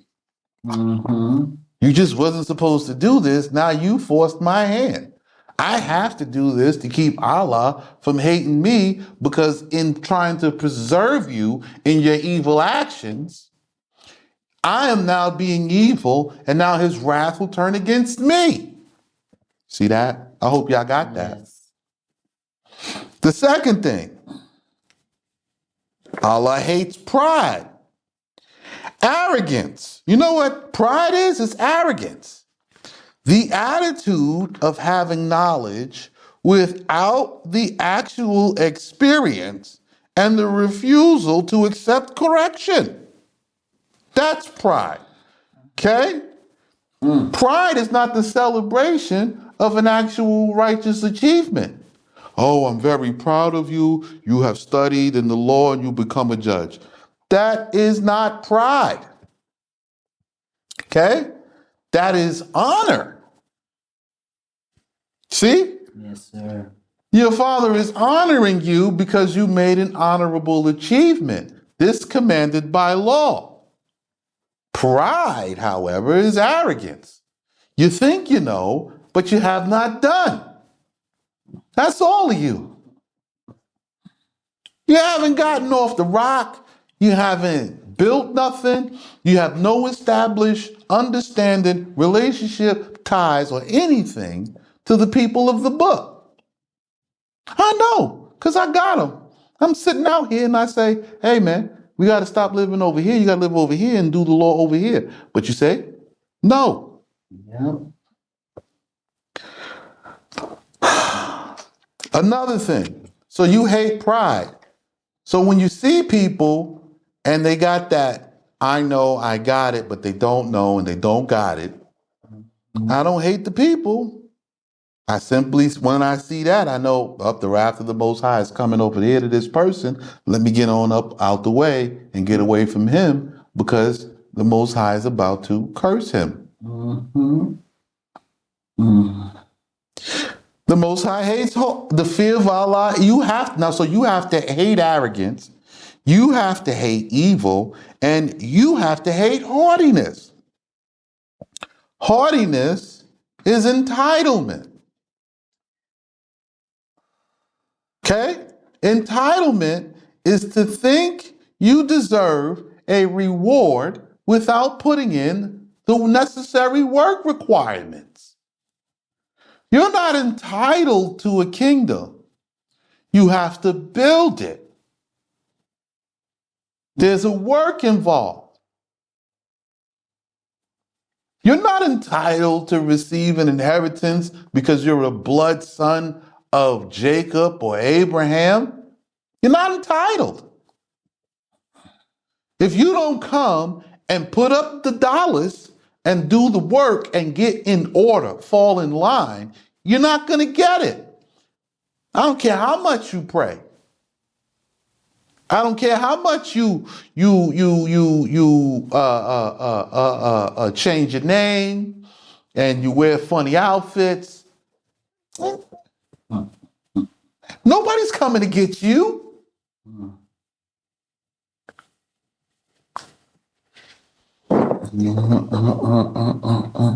Nobody's coming to get you. And nobody's going to tell you the truth like it is, like I'm teaching it right now. I'm the only one.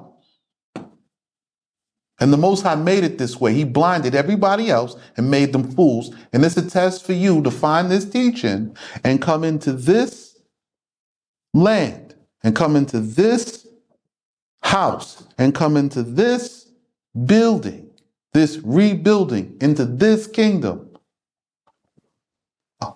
Or die. Don't make me no never mind.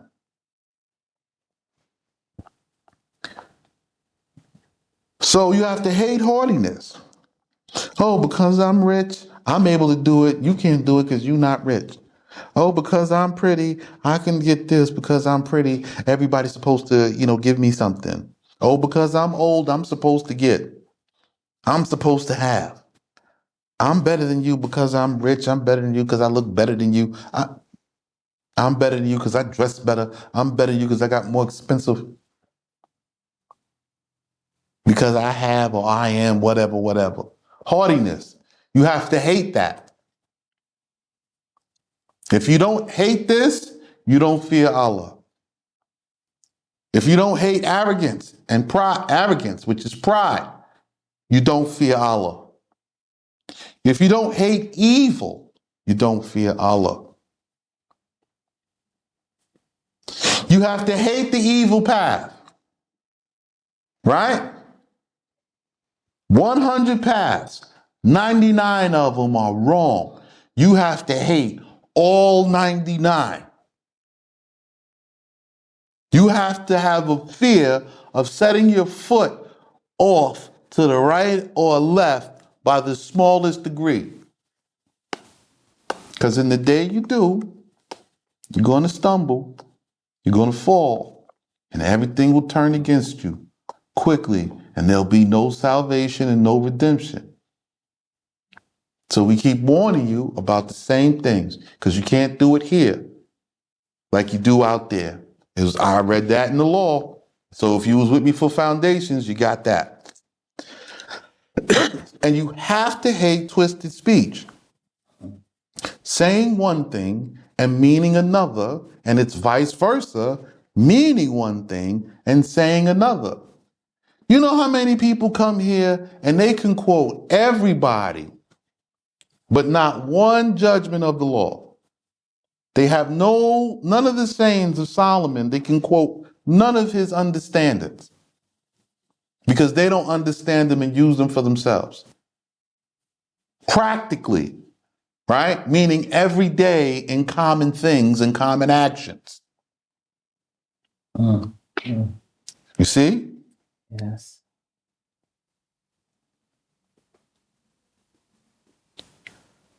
These are the 5 things you have to hate.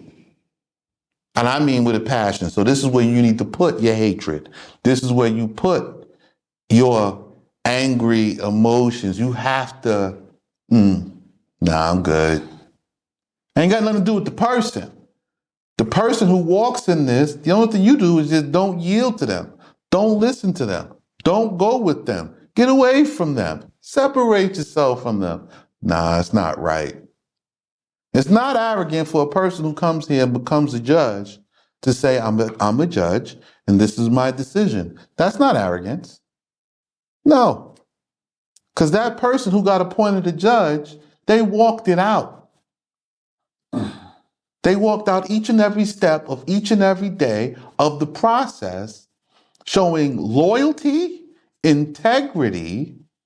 See how that goes back to the foundation? Yes, sir. Loyalty, integrity, scholarship, and study, and they grew. They accepted commands. They walk in the paths. When a command comes down, they accept it without question. No, this came down from the king. This is the order. This is what we're doing right now. We got to change directions. You don't have a choice. If you don't get into this kingdom, you'll see, you'll be dead. Continue. Sense and counsel and understanding and strength are mine. So since counsel, understanding, and strength, these 4 pillars are the attributes of wisdom. With great strength, I build this for you to establish you in the land. I'm able to carve out and press out and push out for us a space. That's strength. With great strength, I am establishing us so that we have sustenance and sustainment upon the land. Strength. Strength is not how many push-ups you can do. It's not the size of your muscles. Strength is the size of wisdom. It's the one who can support and be the foundation of a nation and lead them in righteousness and into a righteous lifestyle, customs, and traditions. saving as many as you can from the wicked paths, but they're only saving themselves by following and walking in your commands as given by your forefather. And that's talking to me, as me following this command to give it to you and walking in it myself with perfection. Sense. You don't have good sense until you're doing this. Period. I'm sorry. Look, I'm sorry. I know y'all mad. You got common sense. You're supposed to have common sense. You're supposed to have good sense from this. You don't have this sense. Because if the booty's fat enough and she wants you, you're going to say to yourself, your fool self, hey man, hey player, she chose me. You know what I'm saying? It's not your girl, it's just your turn. Yeah, you don't got good sense, you're a fool. You're going to die. You and her. Counsel. This, by and large, is the biggest misconception among us as a people. You think there is only you know or you don't know. You don't know that between knowing and don't knowing, there's counsel. There is a bridge. Even if you know, if you have any shred of doubt, seek counsel. Right? You know. You've actually done it a couple of times, but you know what? There's this little part I'm unsure. Let me go and seek counsel and get the fullness of the instructions to be correct. And if you don't know, and you know you don't know, seek counsel. It is the practice of seeking counsel, which is one of the 4 major judgments that Moses taught, so that none of the rulers and the princes would be afraid to seek counsel. Well, let me go because I have not heard. Let me go seek from before the Most High. What are you doing? You go get some sages and some elders and y'all sit down and formulate a study and you seek counsel to come to the proper judgment exactly before you give your thoughts or opinions, because you don't have any thoughts or opinions. You have counsel. She can be appointed a teacher today. Her job is to consistently and regularly seek counsel for those she's appointed over. Period. In my 7 years of walking out, do you know in what year I was appointed Rabbi Sheikh? I don't remember at this time, sir. Do you know what year I was appointed and made Rabbi Sheikh? Wasn't it before I came? Year 1. Year 1. Do you know what I had to do for 7 years? Because I didn't know what I was doing. I got off the plane. I ain't know nothing. I admitted it. Hey, help me. Can you do all of this stuff and help these people with all of this stuff? They got a lot of problems. No, I'll help you. You help your people. Okay, so, all right. How does that work? You're going to be Rabbi Sheikh. Okay, Rabbi Sheikh it is. I accept. Now what? Sit by my side. Your training and your counsel. And only thing I learned, he gave me responsibilities and he sent people to me and he placed the people unto me in order. Whatever they asked for, I had to go to him and seek counsel for 7 years. In this matter, the judgment is and we'll make like this and we'll see about this. And I walked out the seeking of counsel. He was full of resources and I was resourceless.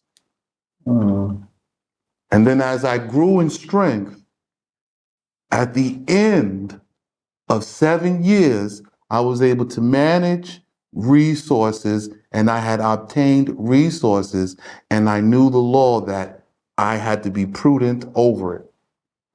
See how that worked? So I was appointed leadership. This is what? You came seeking wisdom. Okay, sit down. What's wisdom?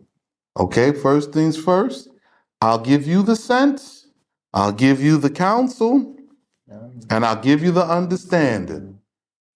You're going to sit here, but you're going to deal with it practically in real time every day. Okay, you want this, how to come in, sit down, set up a meeting, what's the customs and traditions, what's the procedure, and then go and do. And it was like that every day for 7 years without fail. There was no days off. What about the Shabbat? The judgment no close. Never. 24-hour, the judgment is going.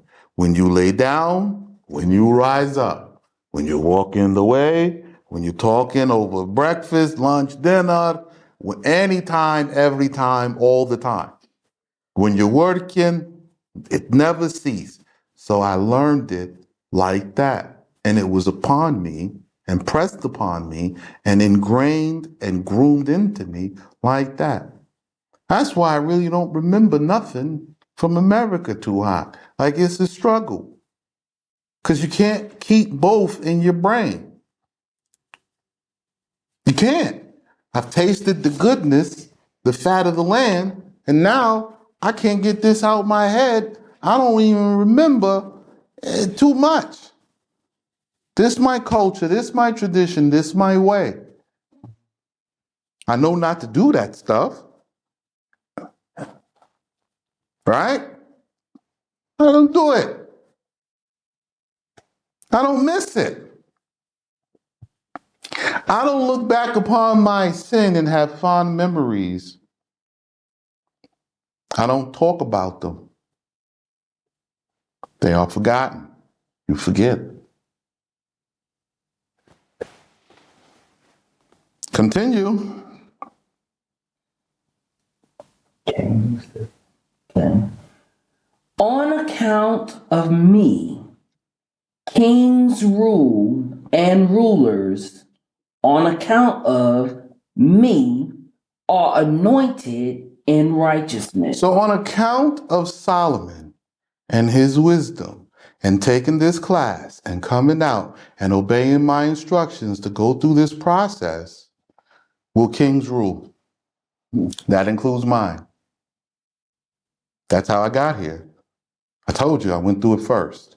Right. And now I'm telling you, you got to do it and you got to do it this way. Right? So now he says, on account of me, kings rule.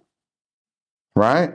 And rulers, on account of me, are anointed in righteousness. So on the same account, you will receive your anointing in righteousness. What righteousness? The righteous deeds of being loyal and walking in this with faithfulness.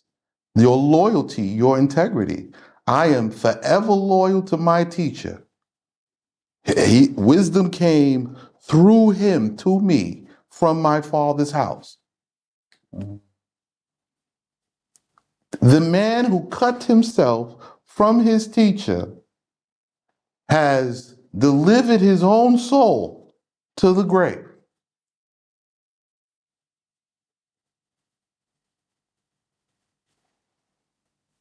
How many times you seen that? People who are appointed to me cut themselves off from me, and what happened to them? They just go straight to the garbage. Am I lying? No.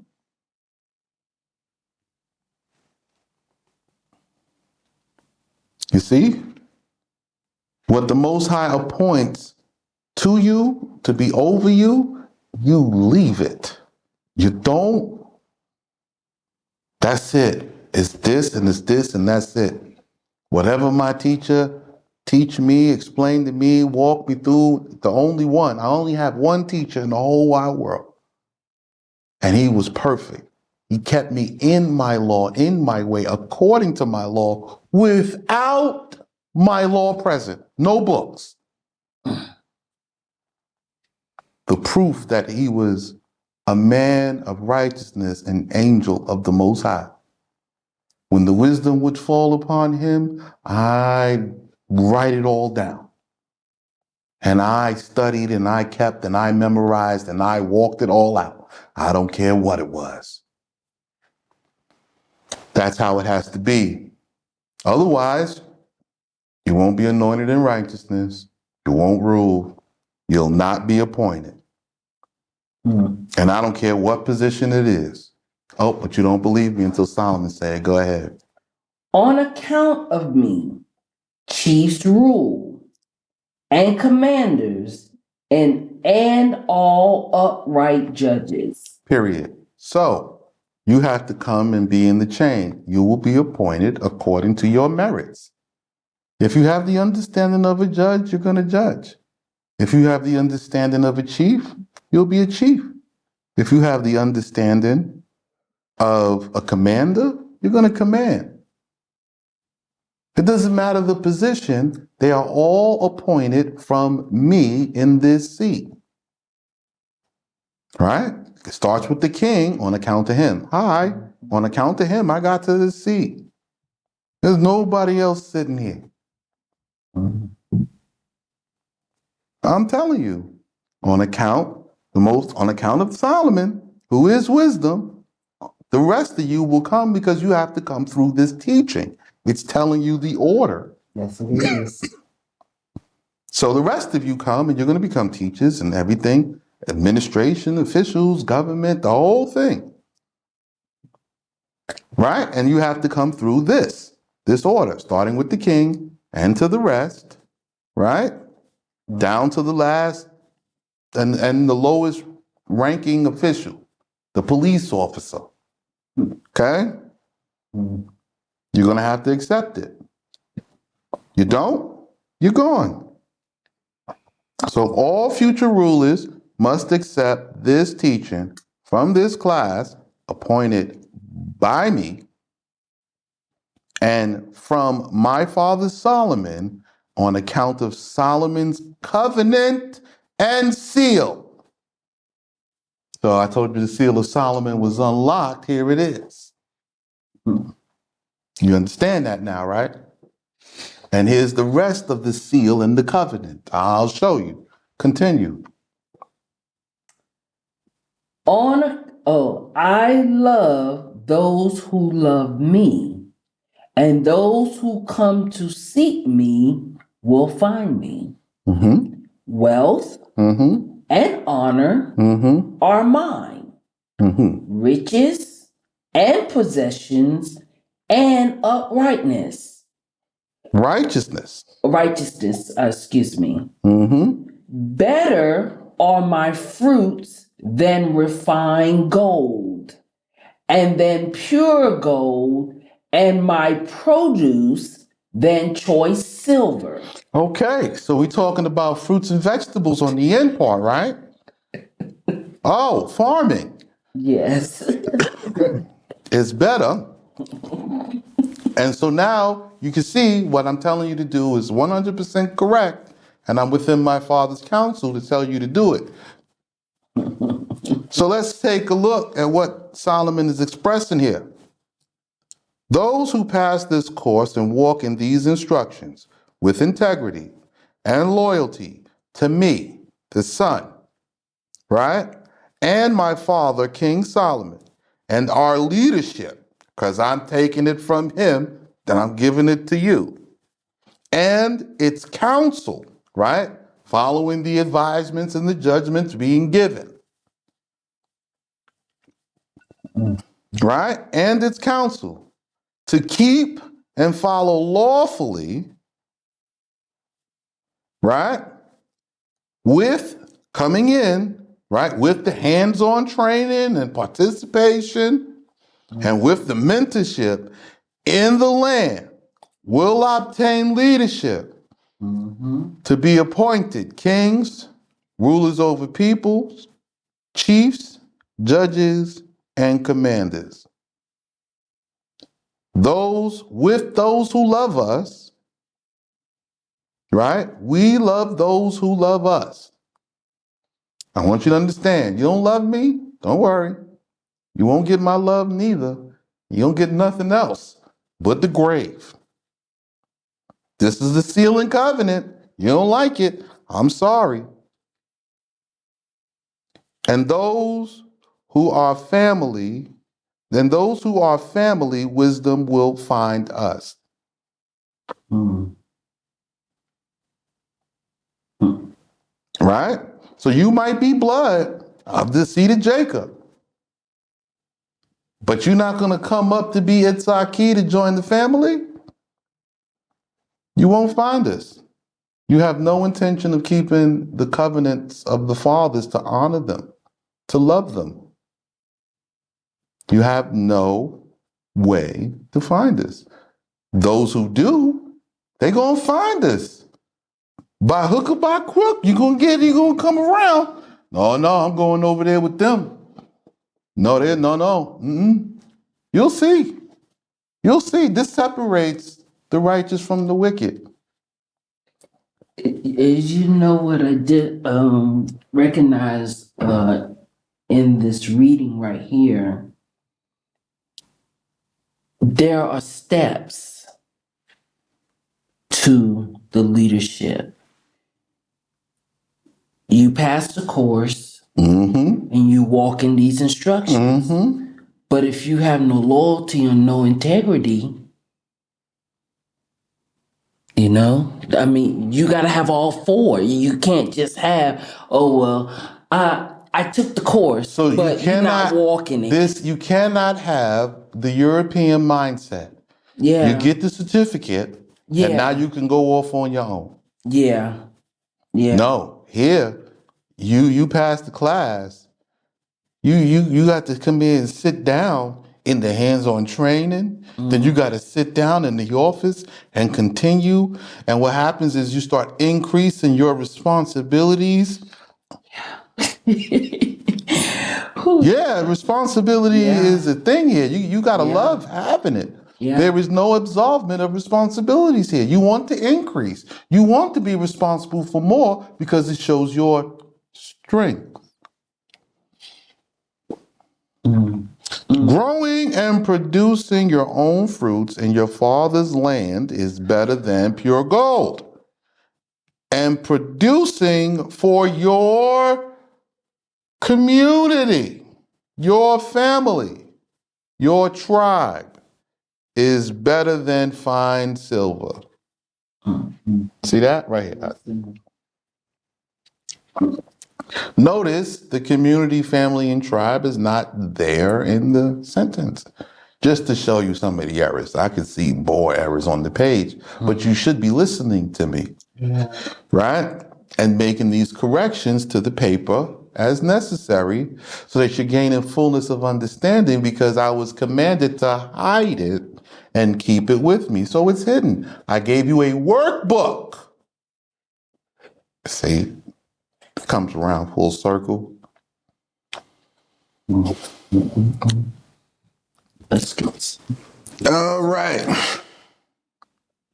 Okay, verse 19. Hold on, let me see. Picking up where we left off.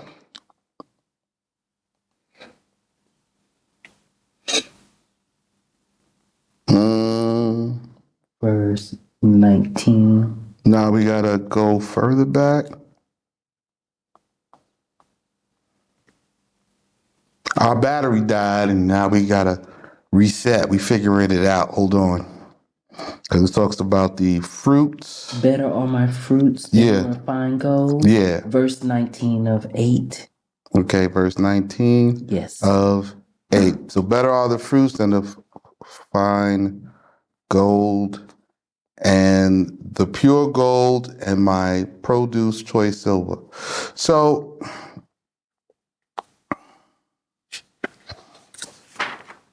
growing our own food, getting our own supermarket, and getting into the market here to survive and build this house in the land, this is better than fine gold. Yes. And this is better than choice silver. Yes. So if you hold on to your money, instead of putting it in this, you're a fool. Because you love something that will not feed you in the famine and that will not provide protection from you in the plagues. Yeah. You see? So continue. In the paths of righteousness, I walk within the path of justice. So in the path of righteousness, right? The path of righteousness is inside or within the path of justice. So there's many paths inside the law. Okay? Only one of them is assigned to you. Okay? So you have a law and there's just a general blanket. This is justice. Right? But you know the path of Levi is a little different from the path of Judah. It's a little different from the path of Asher. It's a little different from the path of Naphtali. It is one. It's one path for the whole house of Israel, but it's a narrow path where each tribe has a place. And then the other tribes, right? The Ishmaeli, they have a path.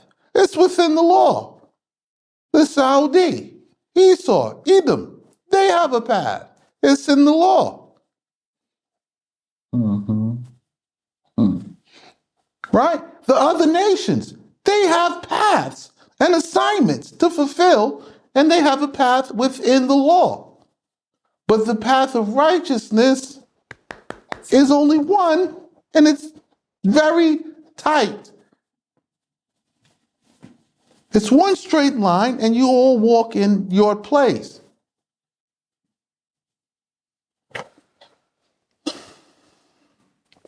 Continue reading.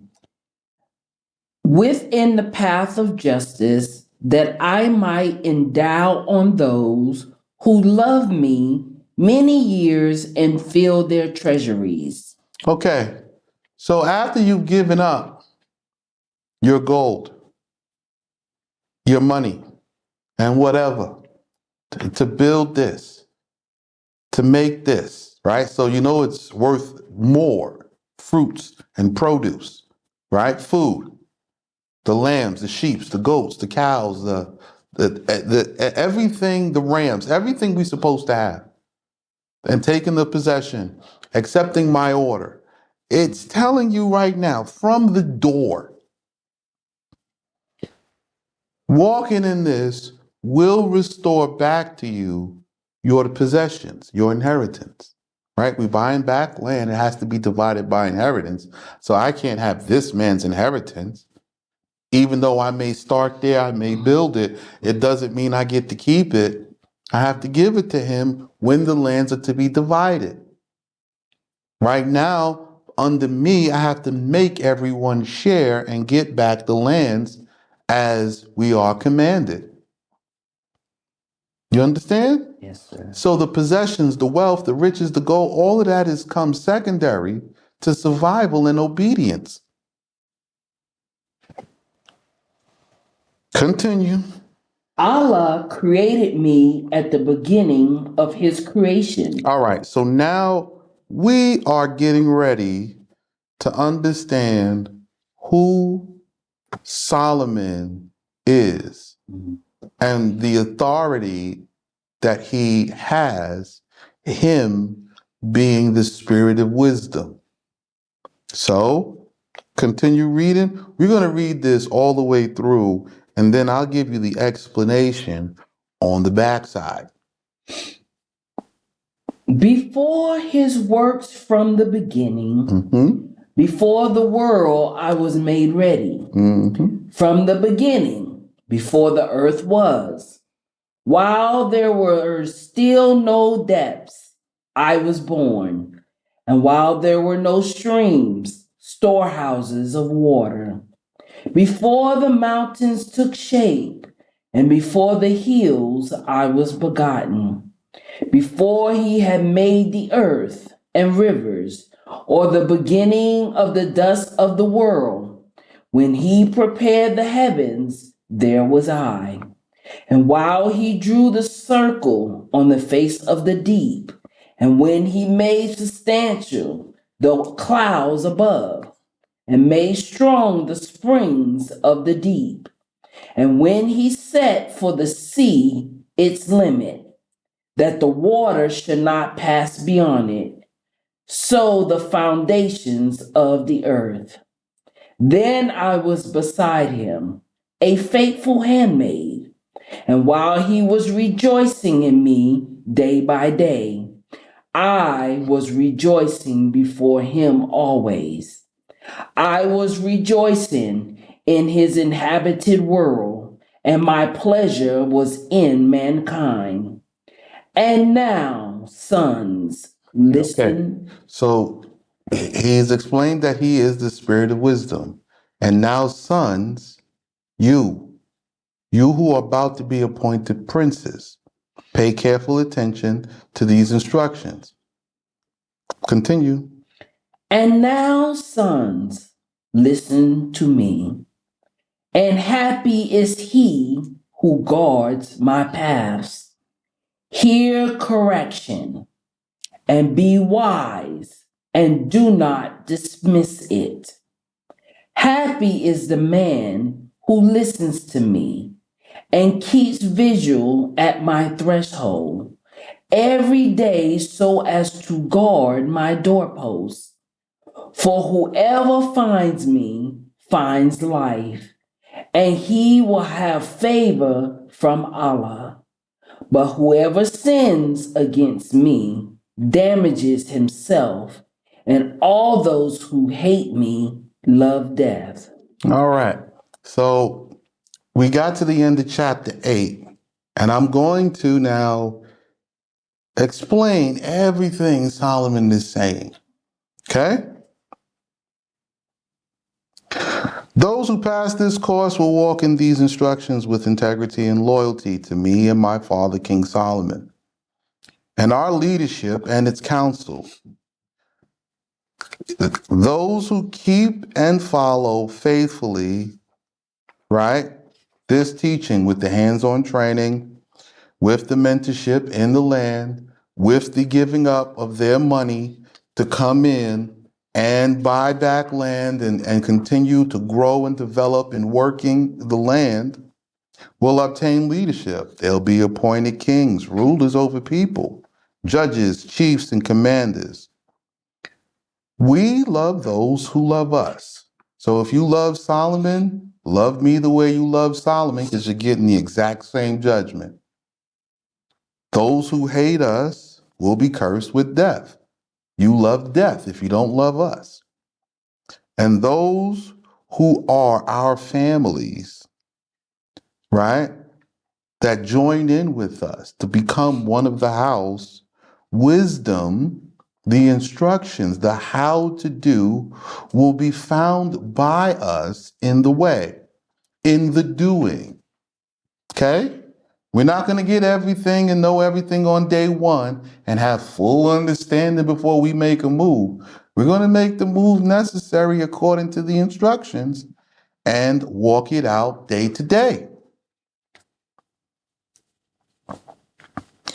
Growing your own fruits in your father's land is better than pure gold.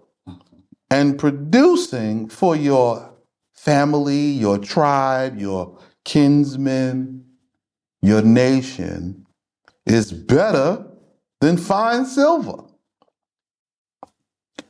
Solomon was the spirit of wisdom from the beginning. And when everything was made, right?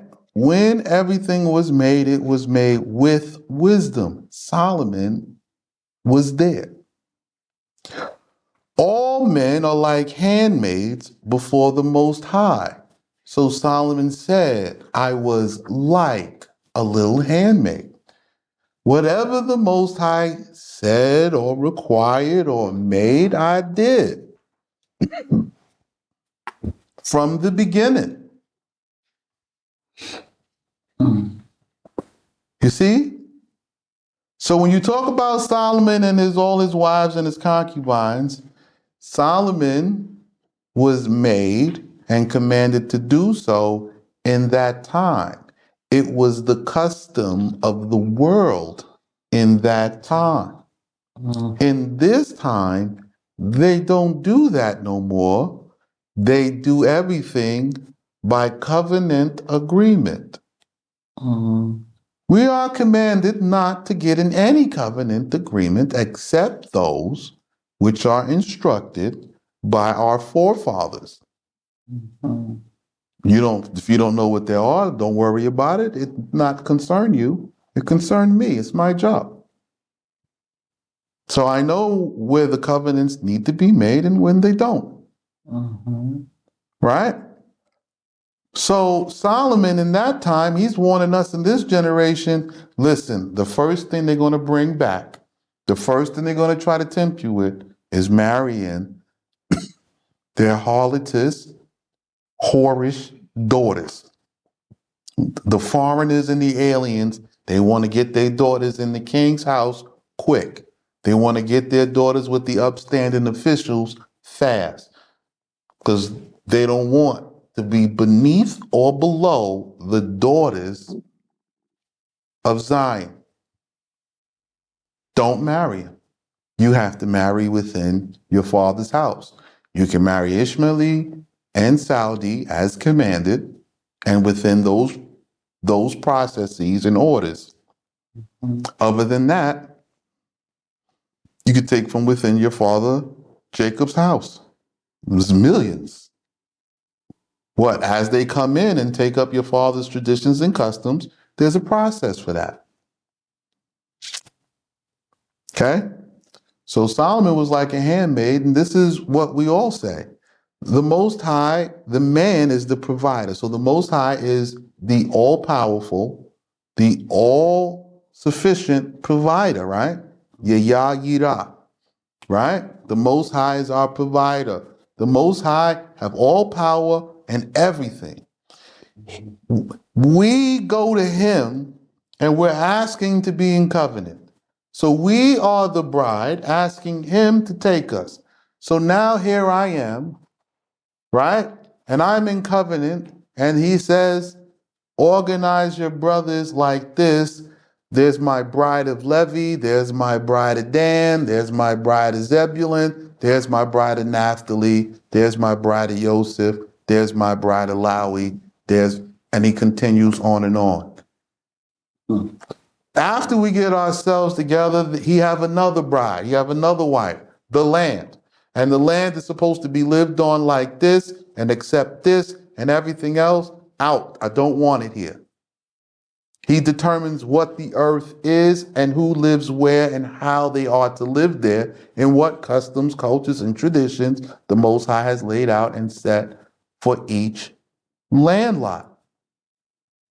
That will be enforced by what? The bride of the men of the nation of Israel as we grow and perfect ourselves.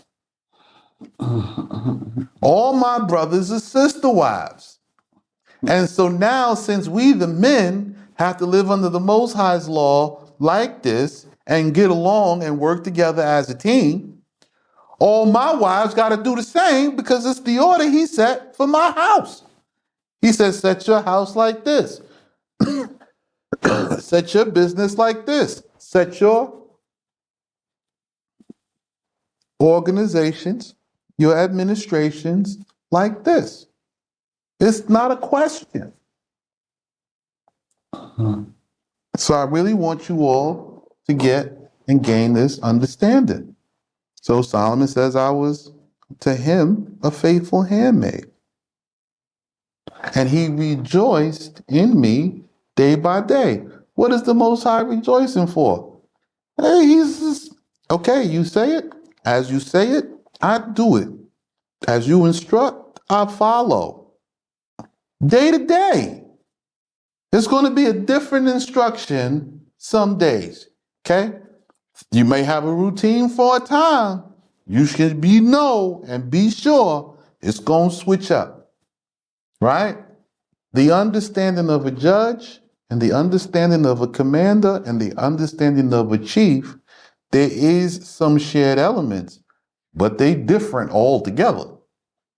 They are applied different. There is a different wisdom. There is a slightly different application.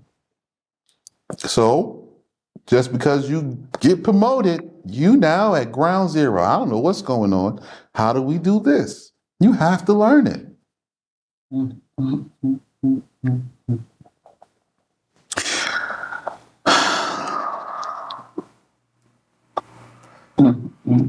Okay? So all men are like handmaids before the Most High. Wisdom is to be sought daily by seeking the wise man, wearing down the threshold of his door for counsel and questions about how to do things in a righteous manner. In what year do I become Rabbi Sheikh? The first. In the first. I was appointed in the first. Then came training and development. And in my training and development, the number one thing is seek counsel. It's not you get appointed because you know. It's not you get appointed because you don't know. You get appointed because you did the meritorious actions following the forefathers' footsteps, following in your forefathers' judgments, his counsel of righteousness, that you walk in it. You got that? Yes, sir. Now you do these steps, you get appointed. Now you have to continue in the appointment. You have to have integrity to be faithful to the one teacher you got. You have to love him, and you cannot cut yourself from him, ever, never. You cut yourself from him is instant death. Sorry. And the teacher can go completely off or whatever. You stuck. You have to wait for the Most High to finish with him. It happened to Saul. It happened to, who was the other one? The king? Yeah, the one the Most High made eat grass. Oh, never. Wasn't it Nebuchadnezzar that had to eat? I think so. Same thing. Yeah. Most High don't care. The appointed is the appointed. We stuck with him when he's sane. We stuck with him when he's crazy. We just stuck until he's finished. When is he finished? Well, with the Most High, we have to wait for the Most High to kill him. We just waiting. That's the truth. Okay? So you have to seek out the wise man's counsel every day. So whether you know or you don't know, it doesn't matter. Because the bridge between knowing and don't knowing is counsel. So when you can come and be appointed a teacher, like my sister, she met the requirements and she's walking out the steps. So she gets the appointment. She does seek counsel daily. And she will continue. She doesn't have to answer all of your questions immediately. She has the right, the responsibility, and the authority to put things on pause, seek counsel, and then proceed. I do the same thing. There is a counsel. You are becoming to learn how to become and function within a counsel. There is counsel. And it ain't based on what you read. It's going to be based on understanding these sayings. It's going to be based upon performing with integrity these instructions, loyalty. You understand? Seeking counsel. It's not, you didn't get appointed because you know. You got appointed because you did, according to the instruction, and wisdom, your wisdom showed in your actions. You did the righteous deeds. That's wisdom. That's how I got appointed, and I stayed in that positioned following this same judgment. This book is hidden in the Proverbs of King Solomon. Only his anointed son will find it and walk in its counsel. He will sit upon King Solomon's throne, and he, having found it, seals the door of the throne room to him and his sons forever. So when it says, happy is he who guards my path, right? And happy is my son, right? He will sit vigil, Yes. right? He will at the threshold of the doorpost. The throne room, my seat is closed. The throne room closed. The seat of David now have somebody sitting in it. A son of David, proven through genealogy and obedience to the instructions of Solomon, and now fall in line. This is what Solomon is telling you. Having found King Solomon the spirit of wisdom, he has found the path of life. Right. I've got the law and the path of righteousness within it. And he has found favor from Allah. I have found favor from the Most High, which is how I'm able to do what I'm able to do, and why I'm asking you to do what the Most High says to do, that it may be favor with you. The Shekinah will be with us together in the same place at the same time. I, Rabbi Sheikh, found this and revealed this to you. Ta-da! You know what, brother? I'm so glad that we have the opportunity to read this and share this on here, as well as your name is written here. You know, somebody might try to go scratch out your name and put their name, insert their name, but they've heard it from the horse's mouth. Scratching out my name on my work or taking my work and trying to run off and do idol worship with it will not work. No, it doesn't. Just telling you. Oh, goodness. Because it proves that you hate me, so you love death. That's the only thing coming.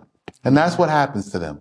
Yeah. They wander themselves into deadly and dire situations. Okay? Whoever trespasses against King Solomon's commands, and the son who has found his teachings damages himself, and all who do this hate Solomon, his teachings, his son, and they love death. That about says it all.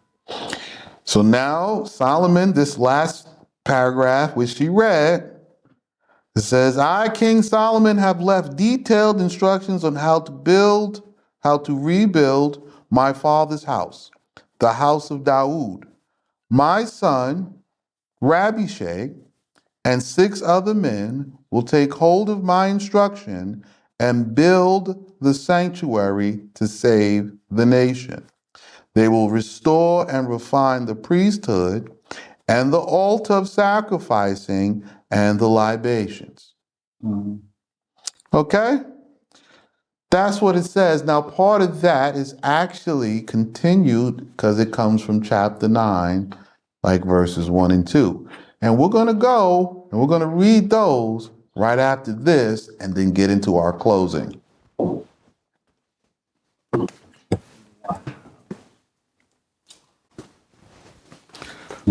All right.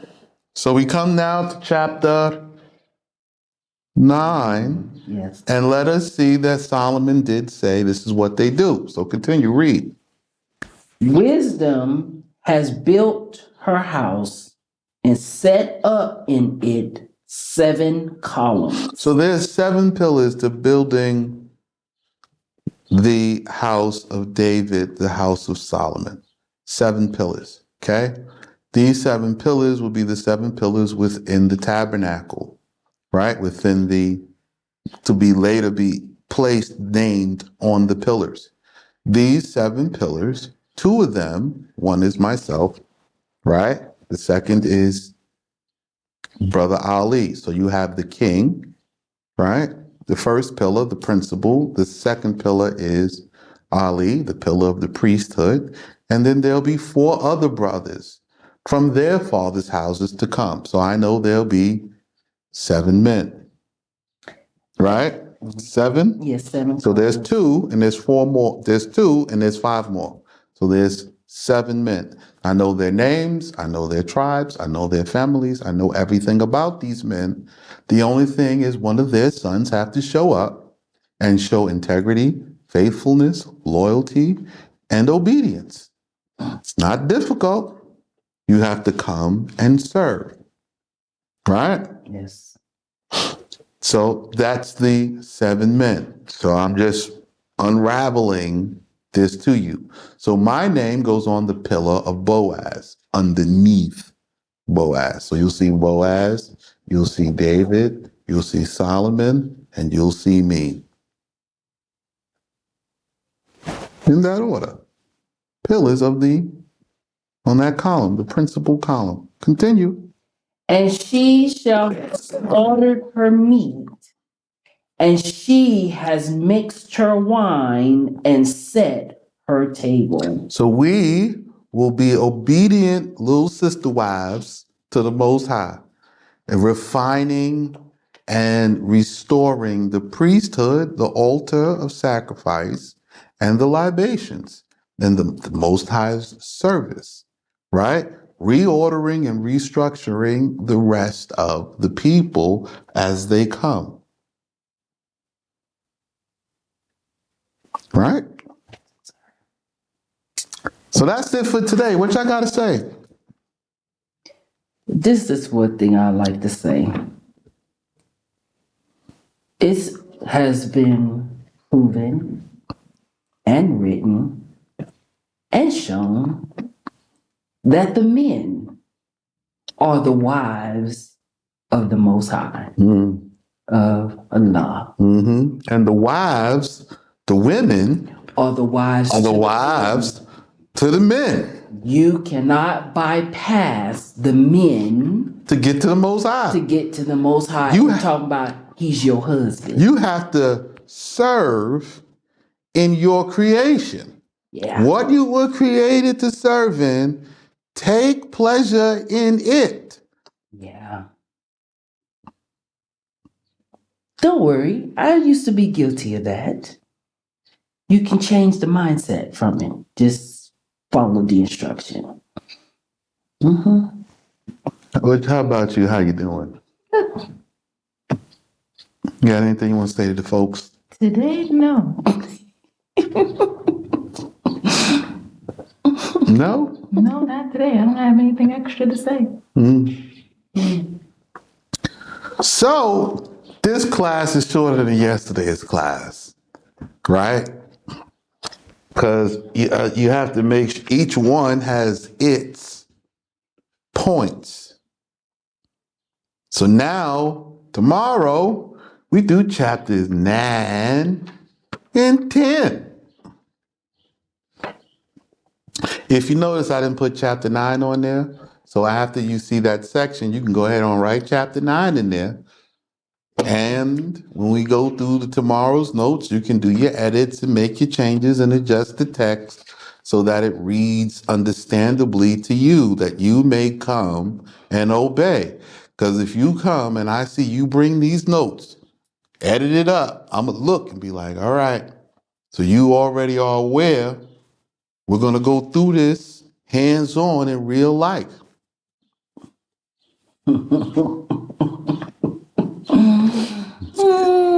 Okay? That's it. Okay, sons? Okay, princes? All right. So this explains why only the men wear fringes and Not the women. and not the women, because it's your marker of you being the Most High's wives of the wives. Most High. And for the Most High, I'm just a handmaid. I'm just another wife, okay? I'm the wife that has to do this job appointed to me. Like my wife, she have the same mentality that I have about the nation of Israel over my house. These women be in order this way. Mhm. Working together. And now she's learning so that when she chooses her husband at the appointed time with her appointed sisters all together, she can function in the household she joins herself to. See that? Yes. And there can't be no strange women in your house. No Becky, no Esmeralda. We're going to leave Anava and Yapa of the strange people who changed their names to steal the inheritance out. It's not allowed. I don't know how many times Solomon got to elaborate on that, but that was of the utmost importance.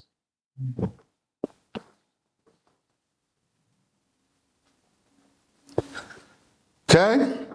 So now I've revealed myself to you because I've opened the book. Now, I didn't do the whole book because, again, it's hands-on. There's hands-on training involved. There's no shortcut to this. All right?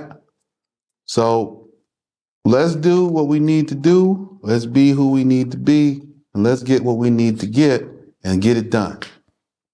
Okay? Soon here now, after what? After Wednesday, we only got 4 more weeks.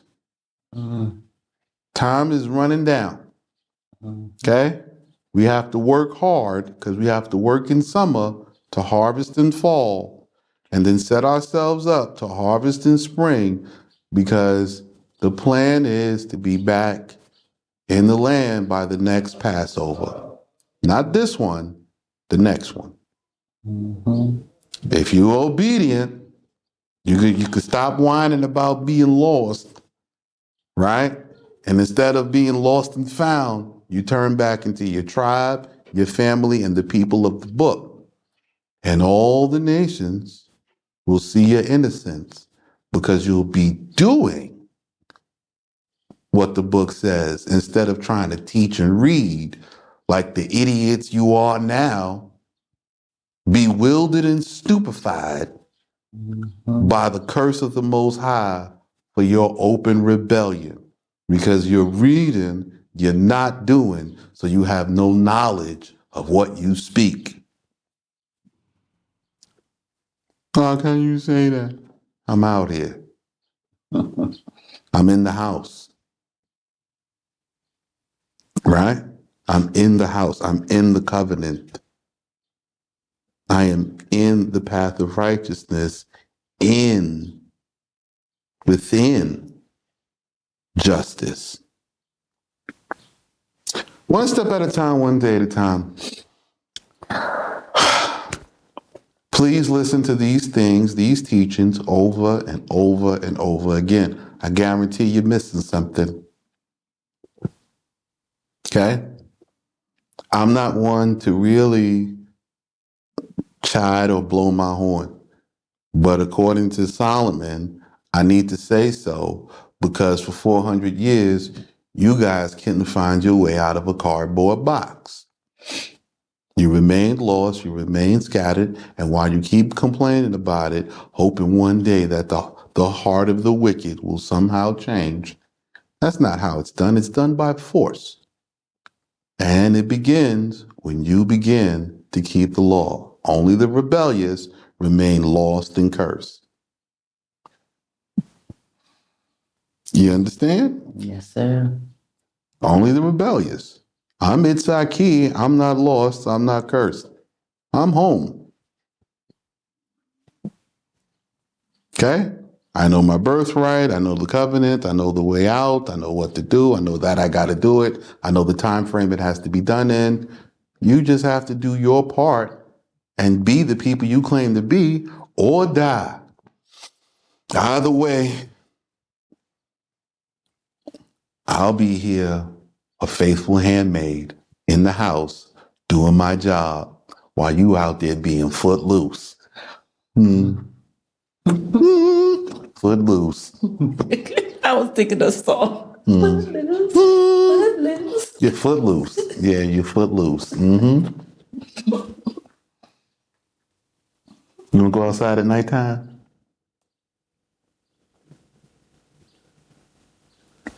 Is that a bombastic side eye with a hard no? Yes. Gotta check. All right.